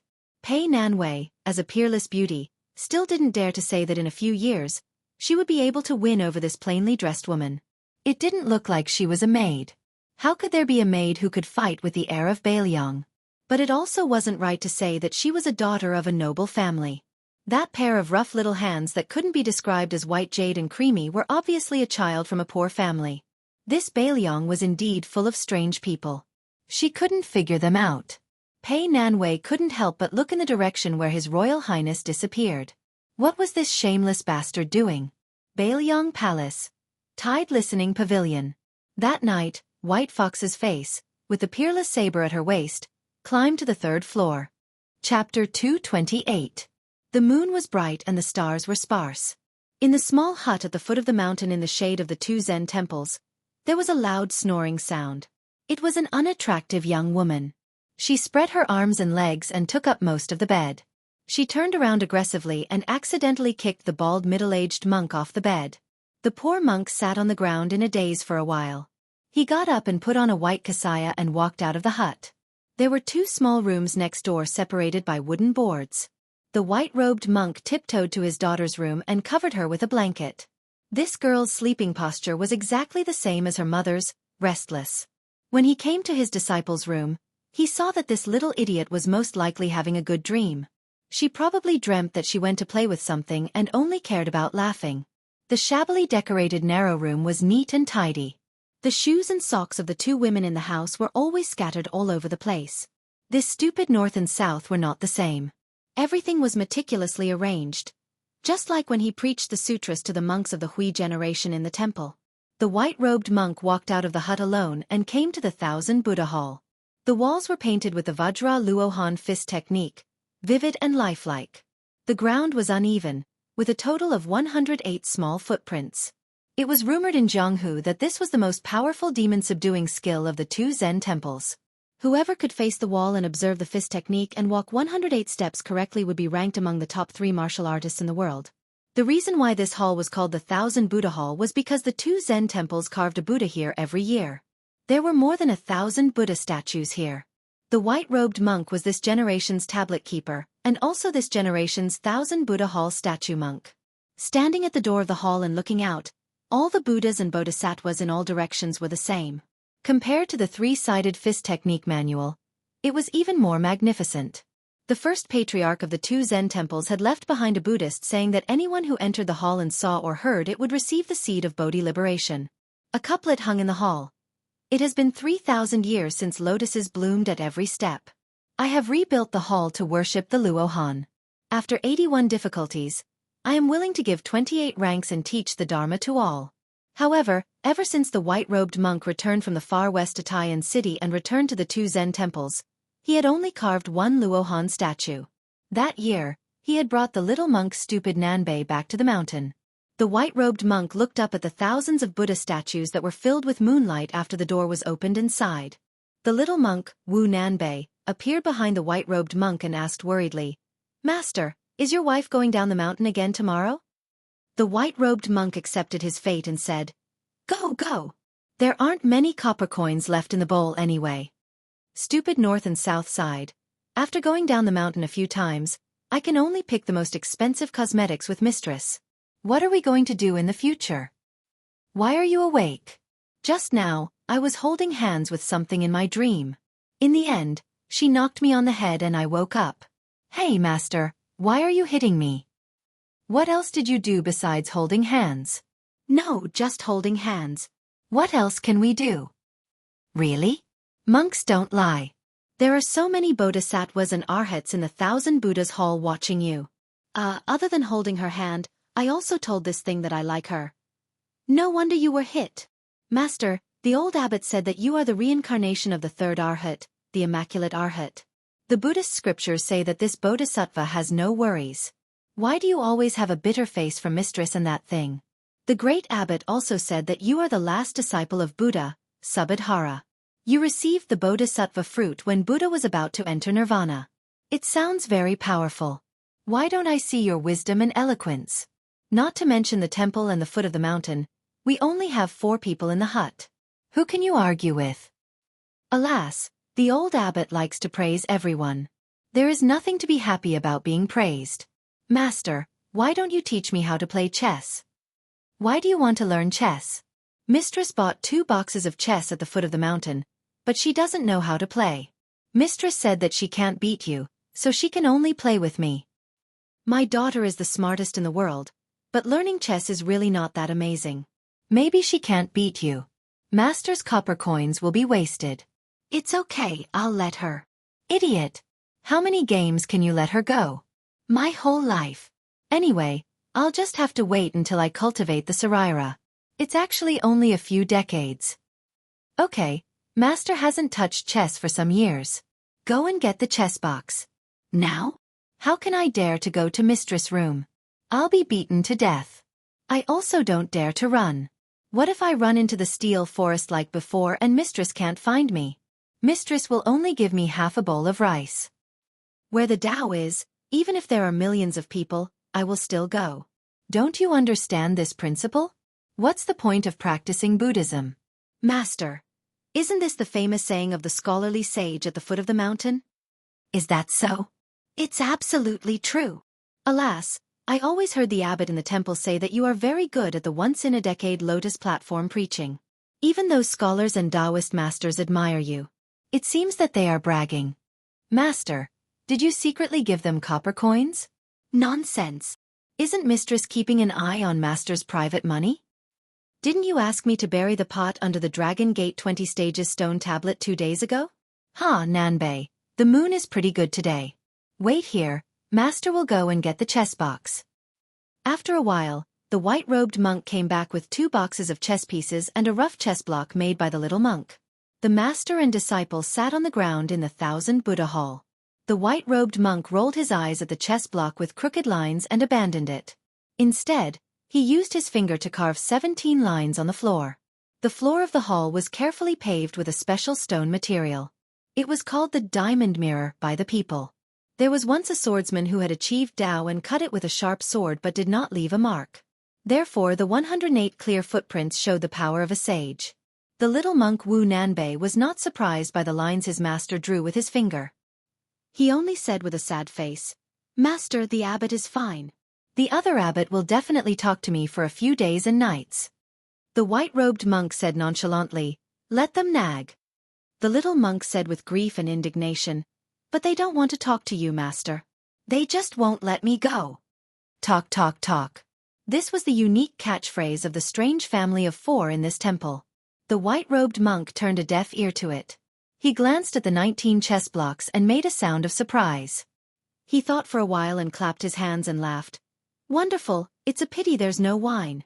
Back then, Master played 2 games to a draw with an old hooligan like you. They were 15 and 17. He said angrily that if there were 19, I wouldn't be his opponent. But looking at the situation at that time, this hooligan wasn't willing to be the first to propose 19. Stupid Nanbei. Do you know who came up with the idea? I think it's Su Fengnian's second sister. She's called Su Weisheng. This name is very impressive. This thing has been envious of you for a long time. She complained that you didn't care about the name at all. Actually I think this thing's name is nice. I just don't dare to say this to this thing. It's Su Fengnian again. When Master goes back, I have to record how many cleavers he has in the account book. Master, you're recording cleavers every day now. If Su Fengnian really comes to the temple in the future, what should I do? Should I help this thing or you, Master? What do you think? I'll help Master first. When the time comes, I'll help this thing. Nanbei, Master really didn't see it before. Turns out you're not stupid. Isn't that so? If you're not stupid, then you're still stupid. When the day comes when you're not stupid, this thing will really not like you. Ah, Master, don't scare me. I won't be able to sleep at night. I won't have the energy to cook for you tomorrow. If that's the case, just pretend that Master didn't say that. Master, I don't want to learn chess anymore. I want to go outside and chant scriptures. Stupid Nanbei. Master told you that chanting scriptures is useless. The scriptures and the 1,000 Buddhas in this 1,000 Buddha hall are all dead things. If chanting scriptures could produce relics, the abbot would have burned tens of thousands of them. Let's not talk about this anymore. I'll teach you how to play chess. The white-robed monk only roughly explained the rules of chess. In the first round, he allowed 6 stones. Both the master and disciple placed their stones very quickly. The stupid Nanbei naturally lost. In the second round, he allowed 5 stones. The little monk still lost. In the third round, he allowed 4 stones. The little monk lost 3 rounds in a row. The white-robed monk frowned and said, Nanbei, this won't do. How are you going to give this thing a handicap tomorrow and not let her see that you're giving her a handicap? The little monk, who had a serious expression once he did something seriously, nodded and said, Master, I'll play more seriously. In the fourth round, he only allowed 3 stones. According to common sense, the white-robed monk allowed fewer stones. Moreover, he didn't deliberately give the little monk a handicap. Naturally, the little monk's game should be getting worse and worse. In fact, after 4 rounds, the little monk's situation gradually improved. In the 5th round, the white-robed monk looked at the sky and said, I won't give you any stones in this round. If you can last until the 160th round, you win. You can go play with this thing tomorrow. Chapter 229. The stupid North-South nodded vigorously. Just as he was about to start with the white piece, he accidentally saw an ant scurrying around in his cassock. The little monk smiled innocently and gently stretched out his 2 fingers that were still holding the chess piece. He let the little ant climb onto his hand and then placed it on the ground. After it was far away, he placed the chess piece on the Vajra mirror. In the end, the little monk had made more than 170 moves in this game. The monk in white did not continue. He smiled and said, Are you asleep now? The little monk touched his bald head and said happily, Okay. The monk in white waved his hand and said, Go, leave the chess set and the chess box. The little monk nodded and got up to leave the 1,000 Buddha hall. The monk in white sat cross-legged and waited for his disciple to leave before returning to the hut. He then rested his chin on one hand and leaned his body to look at the chess game. The white-robed monk stretched his back and said softly, Chao Zhongqing, you're still so patient. No wonder you're called Chao Guanzi. Apart from his words, the hall was still silent. The monk in white reached out and grabbed. The dozens of white chess pieces on the ground suddenly floated in the air. With a light flick, the chess pieces shot to the side like rain. After a while, a scholarly man dressed in a green robe appeared in the hall leisurely. He held the 16 chess pieces in his hand and flicked 1 chess piece with each move. The chess pieces were nowhere to be seen in the air. In the blink of an eye, 15 chess pieces were stuck to the monk's cassock. This frivolous monk who drank wine, ate meat, and even had a wife and a daughter did not move. However, the 1,000 Buddha statues in the hall were shaking together as if they were being invaded by demons. Especially the few Vajra Bodhisattva statues. When they swayed back and forth, they were particularly intimidating. It must have been the 15 chess pieces that hit the monk's cassock. Each chess piece brought about a violent surge of chi activity and caused such a phenomenon. The handsome middle-aged scholar only had 1 chess piece left in his hand. He smiled and said, Sure enough, no one in the world can break your Vajra realm. Without any movement from the monk in white, 15 white chess pieces fell from the cassock and quickly rolled back to their original positions on the Vajra mirror as if they were endowed with intelligence. The white-robed monk calmly replied, It's just Chao Guanzi's 15 mysterious fingers. Why don't you take out a celestial phenomenon cultivator and try? The slender scholar smiled and gently tossed the chess piece in his hand onto the ground. It bounced forward a few times and obediently returned to its original position just like the 15th chess piece. He shook his head and said, I won't try any more. Back then, the number 1 person in Beimang who was said to be able to fight with Qi Xianxia came from the south. When you arrived at the 2 Zen temples, you still couldn't harm a hair on your body. However, in your anger, you left 108 Vajra prints on the ground. But I'm very curious. You always end up in a draw when you fight, but why do you still like to end up in a draw when you play chess? In the past, Huang Longshe used the lives of more than 300 monks to play against you, each playing one piece. In this game, 43 people died. Fortunately, you were able to draw. Later, after the Spring and Autumn War, Huang Longshe forced you to play again. However, he used the hundreds of Buddhist temples in the hundreds of counties in the world as chess pieces. If he lost, he would destroy one. If he won, he would let the Liang dynasty build one more. Why did you still end up in a draw? After I read the chess record, the chances of you winning the first game were indeed not high. However, in the second game, you clearly had a chance to beat Huang Longshe. The white-robed monk raised his head and looked at the world-famous Chao Guanzi. Similar to himself, this guy had also played chess with Huang Longshe. It was said that the two of them were close to the level of chess. Chao Guanzi was of course much better than those national chess players in the palace. However, in the face of this immortal in the eyes of the world, the white-robed monk was still as calm as an ancient well. He said calmly, "If I say that I'm in a hurry to go home and cook for my wife, would you believe me?" When Chao Guanzi heard this rare joke, he actually didn't laugh. He sighed and said regretfully, "Now that you even have a daughter, you don't have the patience to play chess with me until the end. It seems that I won't have the chance to play chess with you." The white-robed monk sneered and said, "Who wants to play chess with you? A game of chess can last for months or years." Chao Guanzi, whose real name was Chao Chongqing, was sitting opposite the white-robed monk. He looked at the chess game that he had already memorized by heart and said with a smile, "Your disciple is really amazing. No wonder he is regarded as the hope of the Dhamma-ending tribulation by Buddhism." The white-robed monk said calmly, "Chao Chongqing, my temper is actually not as good as you think. You are willing to play chess with me, but I am also not willing to fight with you. Here, I found some good wine for you in the palace." Chao Guanzi took the wine pot from his waist and threw it to the white-robed monk. Then he picked up a white chess piece with his left hand and gently placed it down. He seemed to know that the white-robed monk wouldn't play chess with him. His right hand picked up a black chess piece and placed it on the ground, creating a scene of self-entertainment. He said, "Don't worry, I would rather compete with Dong Tai's peach blossom branch than have anything to do with you. The world only knows that you are invincible, but I know the terror of your angry eyes." The white-robed monk drank a mouthful of wine and frowned. He asked, "That Korean cat didn't make you stay?" Chao Guanzi played chess on his left and right. He shook his head and said, "It was a coincidence that we didn't meet this time." The white-robed monk wiped his mouth and asked, "You are a scholar from West Chu who is in dire straits. Are you still thinking about finding the little princess who is blessed with destiny and reviving the country?" Chao Guanzi looked lonely and said, "Why wouldn't I? Everyone said that she died with the emperor, but I still don't believe that the little princess is dead. West Chu's dragon aura still exists, but the imperial astronomer doesn't dare to admit it." The white-robed monk raised his head and drank a mouthful of wine. "Chao Chongqing, are you here for my new calendar?" The Liang dynasty follows the old calendar and was originally following the will of the heavens. However, after annexing the 8 countries, it is obviously no longer appropriate. The imperial astronomer is busy with this, but I am not in a hurry. Are you thinking of doing something? Leaving a chance for your little princess to revive the country?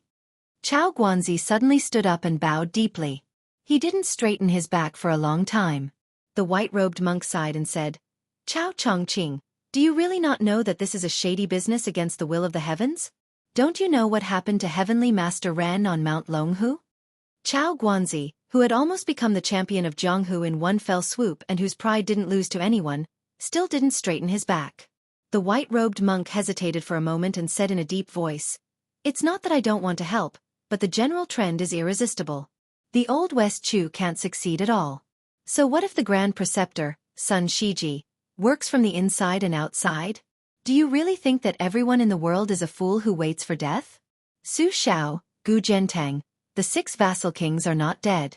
Now, Zhang Julu and the one in the palace, Chao Chongqing, oh Chao Chongqing.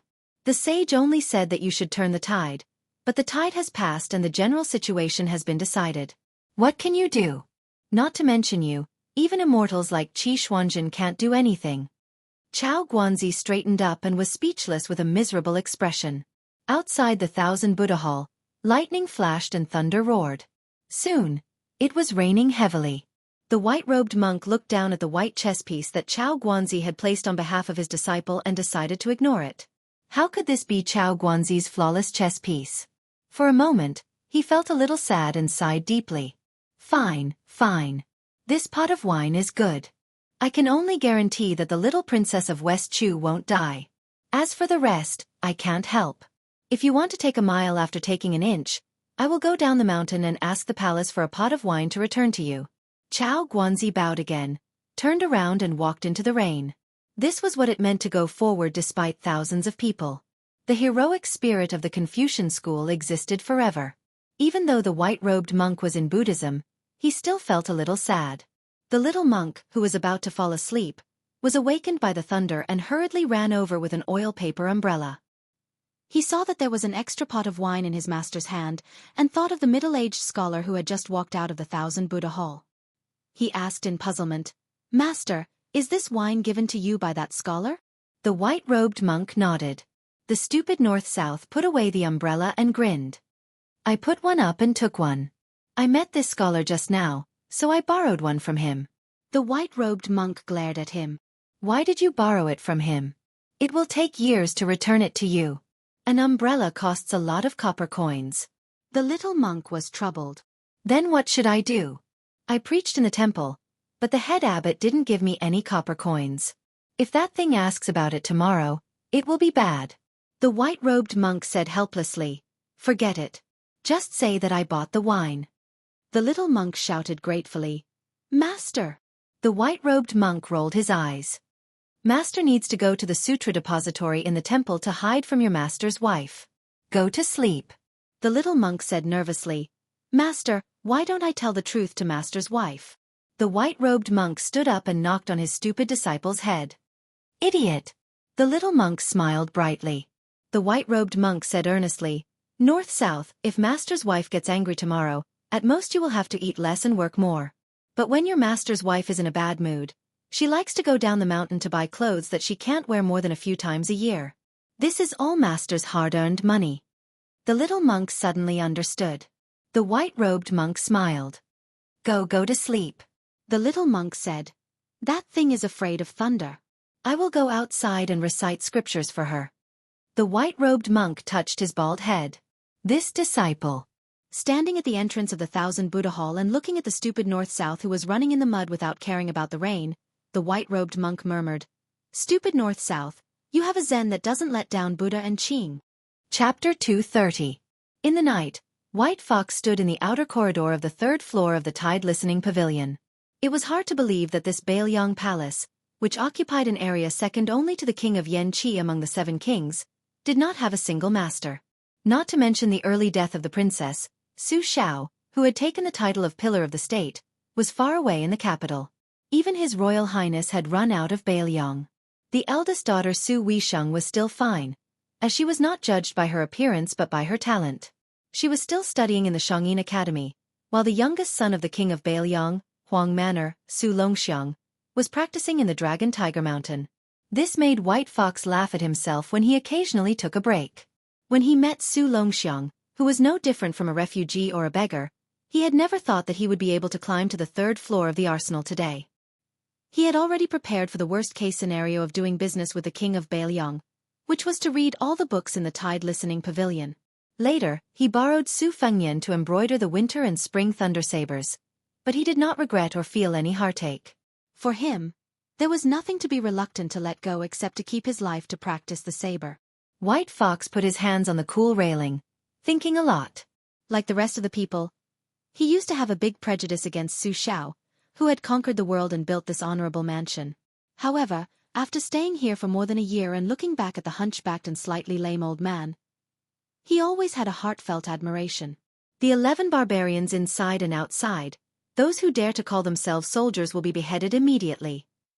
The world's territory, the sun and the moon, the mountains and rivers, all are the subjects of the Liang dynasty. These 2 bold words were not the armchair strategists of those poets and writers, but the words of the ignorant man Su Xiao, who had been criticized by scholars for many years because of his lack of knowledge. What was more commendable was that Su Xiao almost did it.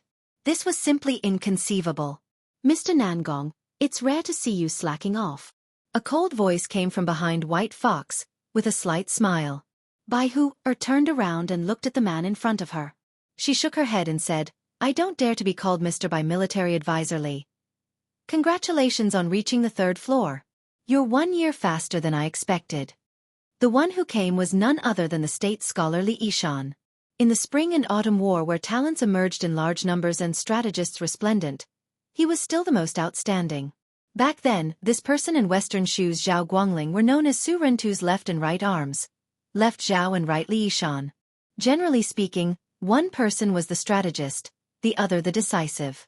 Among them, Zhao Guangling was proficient in Chongyang stratagems, while Li Yishan focused on scheming. Many of the schemes that harmed the virtue of the underworld came from his hands. The two worked together. Their coordination was flawless. Zhao Guangling vomited blood and died in the territory of Western Shu. His merits and demerits could not escape the eyes of everyone. Li Yishan stayed at the Tide Listening Pavilion to advise the king of Bailiang on the strategy. However, looking at his complexion, he was also terminally ill and did not look like someone who would live a long life. Indeed, when Western Shu was defeated, it was Li Yishan who proposed to kill anyone above the wheel, regardless of whether they were women or children. Until now, when Li Yishan was mentioned in Shu Prefecture, children would stop crying. How could such a person, who did not care about the virtues of the underworld, live a long life? Bai Hu-er asked. There's something I don't understand. I'd like to ask military advisor Li. Li Yishan nodded and smiled. Please speak. I'll tell you everything I know. Bai Hu-er was not a polite person to begin with. She asked directly, the king of Bailiang is recognized as a talented general who can only lead an army, not a talented general who can lead a general. During the spring and autumn war, the other 3 famous generals were rarely like the king of Bailiang, who always led the troops in every battle. The Battle of the Western Fortress was undoubtedly the most magnificent war in history. However, he still boldly handed over the command to Yu and Chen Jibao, and personally led the elite cavalry to attack the enemy's den. Why can the Bailiang army only have the surname Su and not others? Li Yishan looked at the tide-listening lake, which was always quiet without any bait. He smiled gently and said, Zhao Guangling and I had argued about this before. Neither of us could convince the other. The answer does not lie with me. It lies with Su Xiao and Su Fengnian. Mr. Nangong can continue to look on coldly from the sidelines. It's a pity that Zhao Guangling was born in a chaotic era. Otherwise, he would have been a capable minister who could govern the world. He wouldn't be worse than Zhang Julu. At that time, the biggest disagreement between us was who would be in charge of the Bailiang army in the future. Would it be a descendant of the Su family or someone else? That's why I told Su Xiao that it was fortunate that Zhao Guangling died early. With his unyielding character and his hatred of evil, regardless of whether His Royal Highness was a real hedonist or a real foppish son, he was still an eyesore. As for me, I'm probably not as good as him when it comes to strategizing, but my temper is much better. That's why I've been able to live longer than him. Why else do you think Su Fengnian would send me wine every 2 to 3 days? That kid is very shrewd. Zhao Guangling doesn't like this kind of petty cleverness. On the contrary, I admire it. Furthermore, when he was a military counselor, he would personally attend to everything in the military tent. I'm more lazy, so I can see many things and know more about the crown prince's temperament. I watched that kid grow up. That time, because of the armored maidservant Zhao Yute, he angered the princess consort. She punished him by raising his arms and holding 2 books to reflect on his mistakes. How old is he? How long can he hold that? He insisted on not admitting his mistake, but he also didn't want to be lazy. He held one book on top of his head and the other in his mouth. His temperament is exactly the same as the princess consort's. Of course, this small matter doesn't mean anything. It's hard to say whether His Royal Highness will be able to inherit the position and take over the 300,000 steel cavalry. Bai Hu-er hesitated for a moment before asking, Aren't you worried about that little butcher? Li Yishan was afraid of the cold. Even during the summer, the cool breeze still blew in the tide-listening pavilion on Mount Qingliang. He hurriedly picked up the wine gourd and drank a mouthful to warm his stomach. Then he sighed and said, Su Xiao doesn't seem to be afraid, but I'm very afraid. Even an outsider like Mr. Nangong can see it. How can His Royal Highness and Chen Zhibao, who are in confrontation with the authorities, not know? When I think of how Chen Zhibao dragged Wu Shangyi Baikui's wife and daughter to death in front of the Western Wall, I can't help but be afraid. Perhaps you don't know, Chen Zhibao's swordsmanship isn't bad. His most outstanding skill is his spear. Compared to spear immortal Wang Xiao, his master, he's on par with him. Chen Zhibao's art of war has always been to succeed in one strike. Presumably, it's nothing more than this. Many things in the world are beyond one's control. Back then, didn't Zhao Guangling and I hint to our confidants that Su Xiao might as well rebel? Although Su Xiao can endure it, only God knows if Chen Zhibao can. That person in the capital has spent a lot of time and effort on this for the past 10 years. To be honest, Mr. Nangong, it's not that Li Yuanying cherishes his life. It's just that I'm afraid the building will collapse. I'm sorry for the princess in white who plays the drum. Bai Huer's face seemed to be affected by Li Yishan's invisible murderous aura.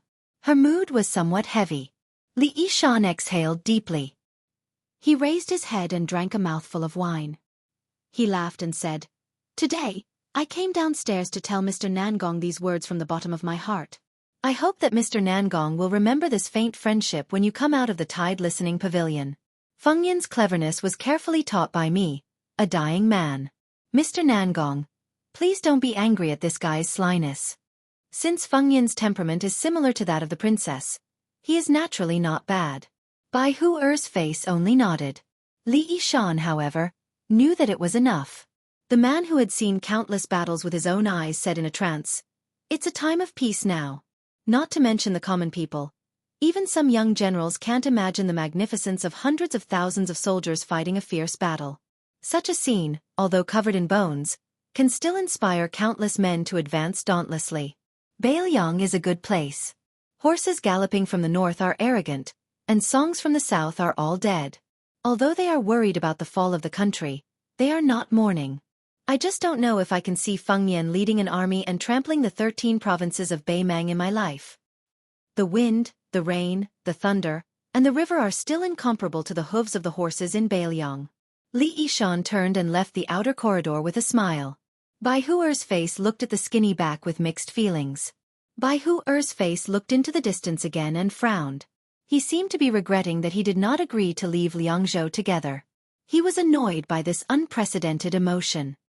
He snorted and forced himself to suppress it. After calming down, Bai Huer's face narrowed his peach blossom eyes that were more beautiful than Su Fengyin's. He looked in the direction of the eastern sea and gritted his teeth. The second in the world? Chapter 231. Only one chapter for today. Hearing that the old god of swords was going to impart the two-sleeved green snake, Su Fengyan was shocked beyond words. Without waiting for him to react, Li Chungang coldly snorted and said, "Lend me the sword." The spring thunder at Su Fengyan's waist trembled incessantly.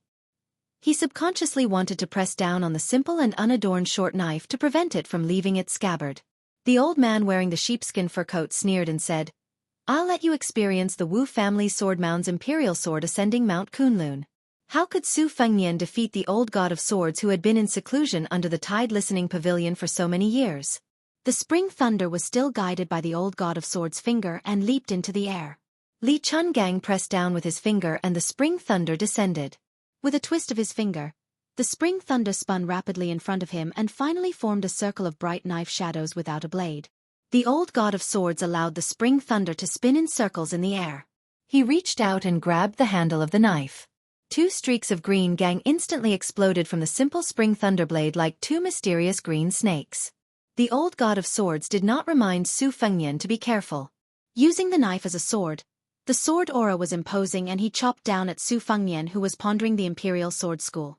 The sword aura roamed and instantly shot towards Su Fengyan's face. Last time on Mount Wudong, Su Fengyan fought against an imperial bodyguard of the Dongyue imperial family. That bladesman used a pair of wild brocade knives.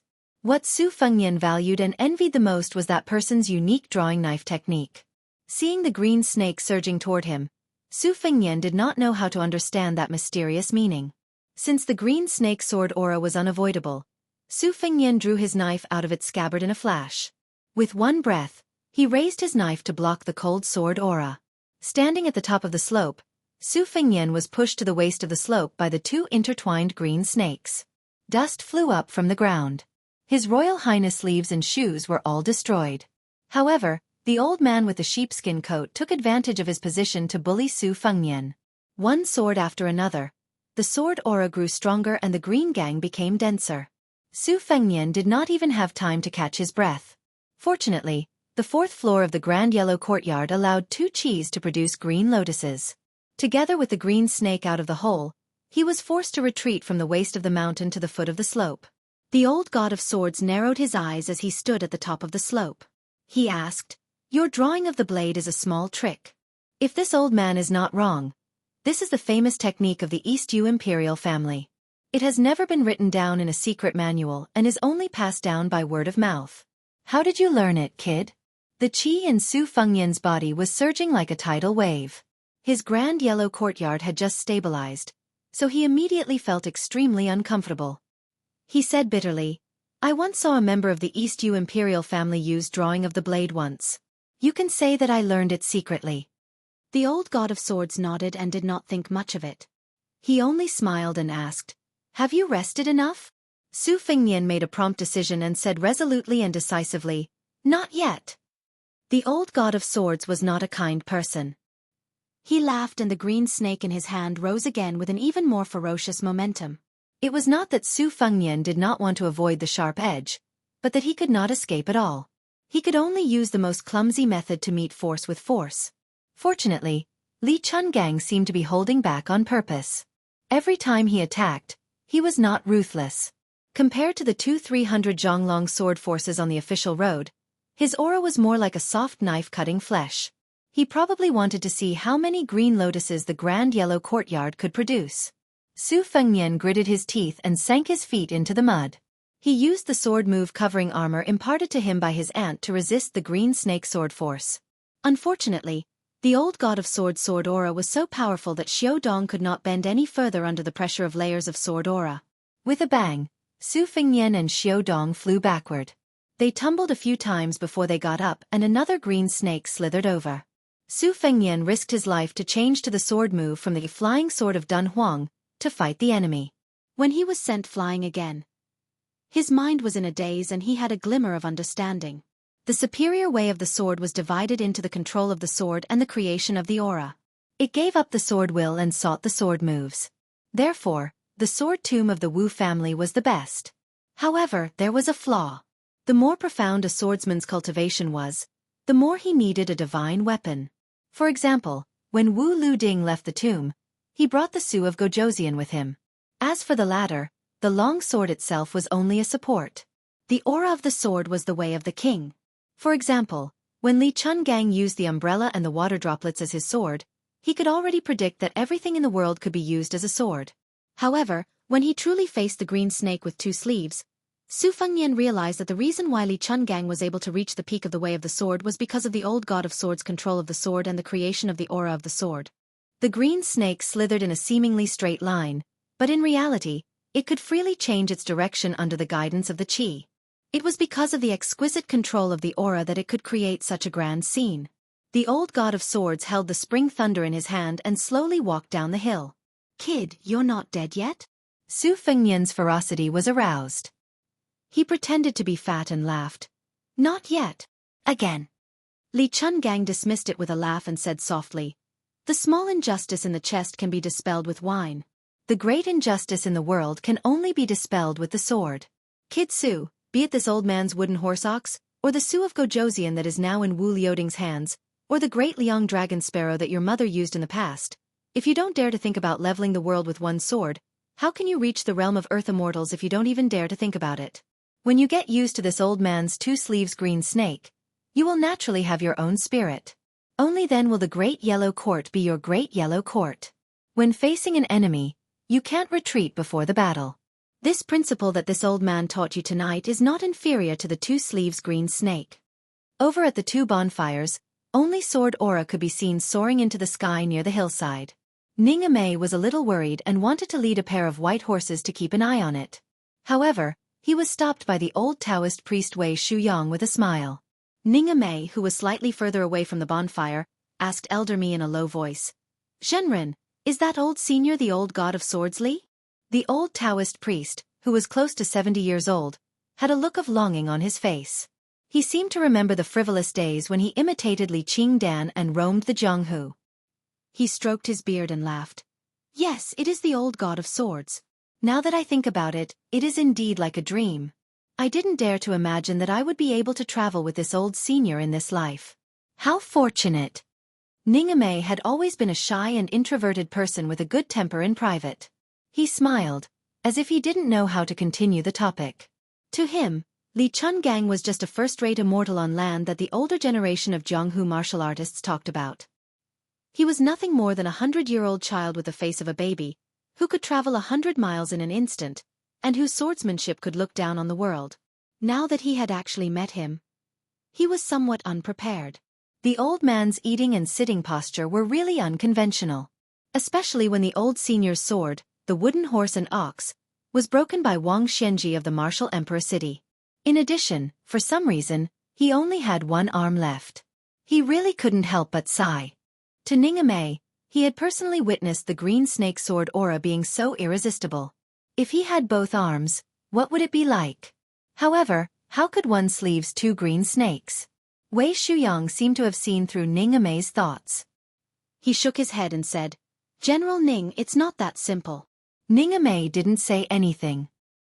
He then turned his head and saw His Royal Highness, who had changed into a new set of clothes at dusk, walking over in ragged clothes. The old god of swords was leisurely following behind with a faint smile on his face. Su Fengnian saw that there was still some distance between them and the bonfire. He smiled bitterly and said, Old senior, you said you were going to teach me the green snake with two sleeves, but how could you teach me the way? From the beginning to the end, I was beaten up and couldn't even escape. Old Man Li blew his beard and glared at him. He said, Idiot, what's the point of telling you all those principles? This old man's famous unique skill isn't that easy to learn. Su Fengnian muttered, I'm just lazy and don't feel like talking. The old god of swords laughed instead of getting angry. He chuckled and said, That's true. The green snake with two sleeves is called two sleeves. Not to mention the sword intent, there are already 66 sword moves. If I were to explain them to you one by one, this old man would have to waste a lot of time and energy. Su Fengnian put on a pitiful expression that said, I knew it. The old man laughed coldly and said, Kid, don't complain that you're fat or thin after taking advantage of a lady. Take your time. When you can really break the green snake with one slash, you'll be considered to have reached a higher level in martial arts. Su Fengnian asked with a bitter face, Old senior, do you mean to say that I'm going to be beaten up every day? Li Chungang glanced at him and said, Or else. Su Fengnian immediately smiled flatteringly and said, This is my great fortune. People in the world can't get this even if they burn incense and pray to Buddha. Li Chungang stared at His Royal Highness's face with a strange expression. Then, he kicked Su Fengnian's buttocks and looked at his staggering back. He laughed and said, Kid, you really look like a dog. How are your skills in bed? Why don't you get lost and practice with that Princess Jing'an? Chapter 232. Su Fengnian, who had just been kicked, asked in confusion, Practice. The old god of swords sneered. Otherwise, do you think you can use real swords and spears to train that Princess Jing'an? Are you willing to part with the Great Yellow Court? Even someone as thick-skinned as Su Fengnian was still somewhat embarrassed, so he didn't continue to harp on this topic. He walked closer to the bonfire and sat down beside Yu Wei. Ningame walked over with one hand carrying some golden roasted meat, which dripped with oil. He handed one to His Royal Highness and one to the old god of swords. The famished Su Fengnian tore into the meat and joked, General Ning, let's sit down together. Let's bask in the old god of swords' immortal aura. Ningame, who had removed his armor but was still carrying the short halberd on his back, sat down with a bashful smile on his face. This general of martial arts had a fierce appearance, but his voice and personality were the complete opposite. Su Fengnian looked at General Ning, who was eating elegantly, and laughed out loud for no reason. Everyone around the bonfire looked at each other. Su Fengnian asked Ningame in a soft voice, When fighting on the battlefield, some great generals and fierce men like to shout things like, Give me your life, thief, or, I'll take your dog's head. General Ning, what should we do with your soft voice? I've been curious about this for some time now. Ning Mei's rough face reflected the light of the fire, so it was hard to tell if he was blushing. He scratched his head and laughed. When I first became a colonel, I also wanted to learn from those brave and skillful seniors in the art of war and shout in front of the battlefield. Later on, I fought side by side with the great general and was the vanguard general to break through the enemy lines. As soon as I shouted something, the great general stopped me and scolded me harshly. He said if you want to use a halberd, then use a halberd. What nonsense are you talking about? Moreover, it was like a woman burping. The great general scolded me and told me not to embarrass the Baelyang army. After that, I didn't dare to shout in front of the battlefield anymore. If you want to kill, then kill. Just kill. I knew you would be scolded badly by Su Xiao. Su Fengnian held his belly and laughed. His ragged appearance was no better than the beggar he had been 3 years ago. As he laughed, he swung the barbecued meat in his hand. Princess Jing En, who was not far away, looked a little absent-minded. Needless to say, King of Jing En, Zhao Hang, had always been high above the masses, spotless and sanctimonious. Even heir apparent, Zhao Sun, had always had a crafty style of not getting tired of eating good things and not getting tired of delicacies. From the large decorations in his room to the small jade pendant on his waist, all of them were treasures and had absolutely no fate with the word tacky. Su Fengnian glanced at Princess Pei and then smiled at Li Chungang, who was wolfing down the food. Old senior, how is General Ning's halberd skills? Can it be said to be at the point of perfection? Hearing this, Ning Mei immediately became restless. As expected, the sharp-tongued old man with the sheepskin fur coat spat out a piece of bone and laughed. Point of perfection? That empty-handed Wang Mingyin who stole the halberd should have already transcended mortality and become a saint. Why is he only ranked 11th in the world? You rascal, if you want this old man to teach this fellow halberd skills, just say it. Don't try to trick me. Su Fengnian smiled and said, Old senior, please do not hesitate to teach me. The old god of swords said impatiently, We'll talk about it when you're in the mood. Su Fengnian saw that Ning Mei, the big halberd, was only immersed in shock and surprise. He quietly stretched out his leg and kicked him. The latter's body trembled and he cupped his fists and said, Ning Mei thanks the old god of swords. Old Manly glared and said, What old god of swords? Did you recognize Dong Tai as the new god of swords? As long as I haven't fought with this junior, this old man is still the god of swords of the Zhonghu for the past 100 years. Ning Mei was terrified. How could he understand Li Chuangong's temperament? He could only look at His Royal Highness for help. Su Fengnian waved his hand and signaled Ning Mei to leave first. Just as he was about to smooth things over, he inadvertently saw the little mudman holding a book and wiping her tears. Her slender shoulders trembled.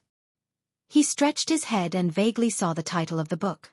He laughed involuntarily. It was Wang Chudong's The First Snow, but he did not know which volume she was at. Su Fengnian sat over and gently snatched the book. He glanced at it and looked at the pages. Zhang and I was already at the end. She was probably feeling sad because of the line, May all lovers in the world be together. Without waiting for the little mudman to fly into a rage, he tactfully returned the book to her and teased, It's all a fictional story. You can even cry after reading it? Countless infatuated men and women in the world have shed tens of thousands of caddies of tears for this book. You're nothing more. Zhang and I held the book, The First Snow, tightly with tears in her eyes. Choking with sobs, she scolded, Do you think everyone has a heart of stone like you? Li Chungang joined in the fun and said, This old man had time to take a few glances. The love in the book is still okay, but this Wang Dongxiang's poem is really good. It follows the sages of the past and has a deep understanding of the essence of poetry. However, there are a few pieces that are not up to standard. I don't know who he learned this bad habit from, but there are large sections that are copied from the 3 mysteries of Lao Zhuang and Yi. Especially some of the rare words peeled from the Buddhist scriptures. If this old man were to comment, he would be suffering from a Zen disease. However, after the Spring and Autumn War, hundreds of thousands of scholars fled Zen. Therefore, it can't be said that this Wang Dongxiang is not talented enough. He is just following the trend of the times. Suddenly, Su Fengnian and the old man tacitly stared at each other, making the people around them look at each other in dismay. These two fellows had strange smiles on their faces at the same time, but Li Chuangong's smile had a hint of regret. Both of them sighed at the same time. Even Jiang and I could not help but tidy up her emotions. She curiously muttered, "What happened to these two fellows?" Naturally, she did not know that the old god of swords' nickname, Li Qingdan, came from a poem that was gifted to him by a lady from a noble family. That lady was no different from Wang Dongxiang. At that time, she was also a prodigy like a poet in the scholarly and literary world. However, the most brilliant poems in her life were all written for Li Chungang, whom she admired. Unfortunately, Li Chuangong's heart was undistracted.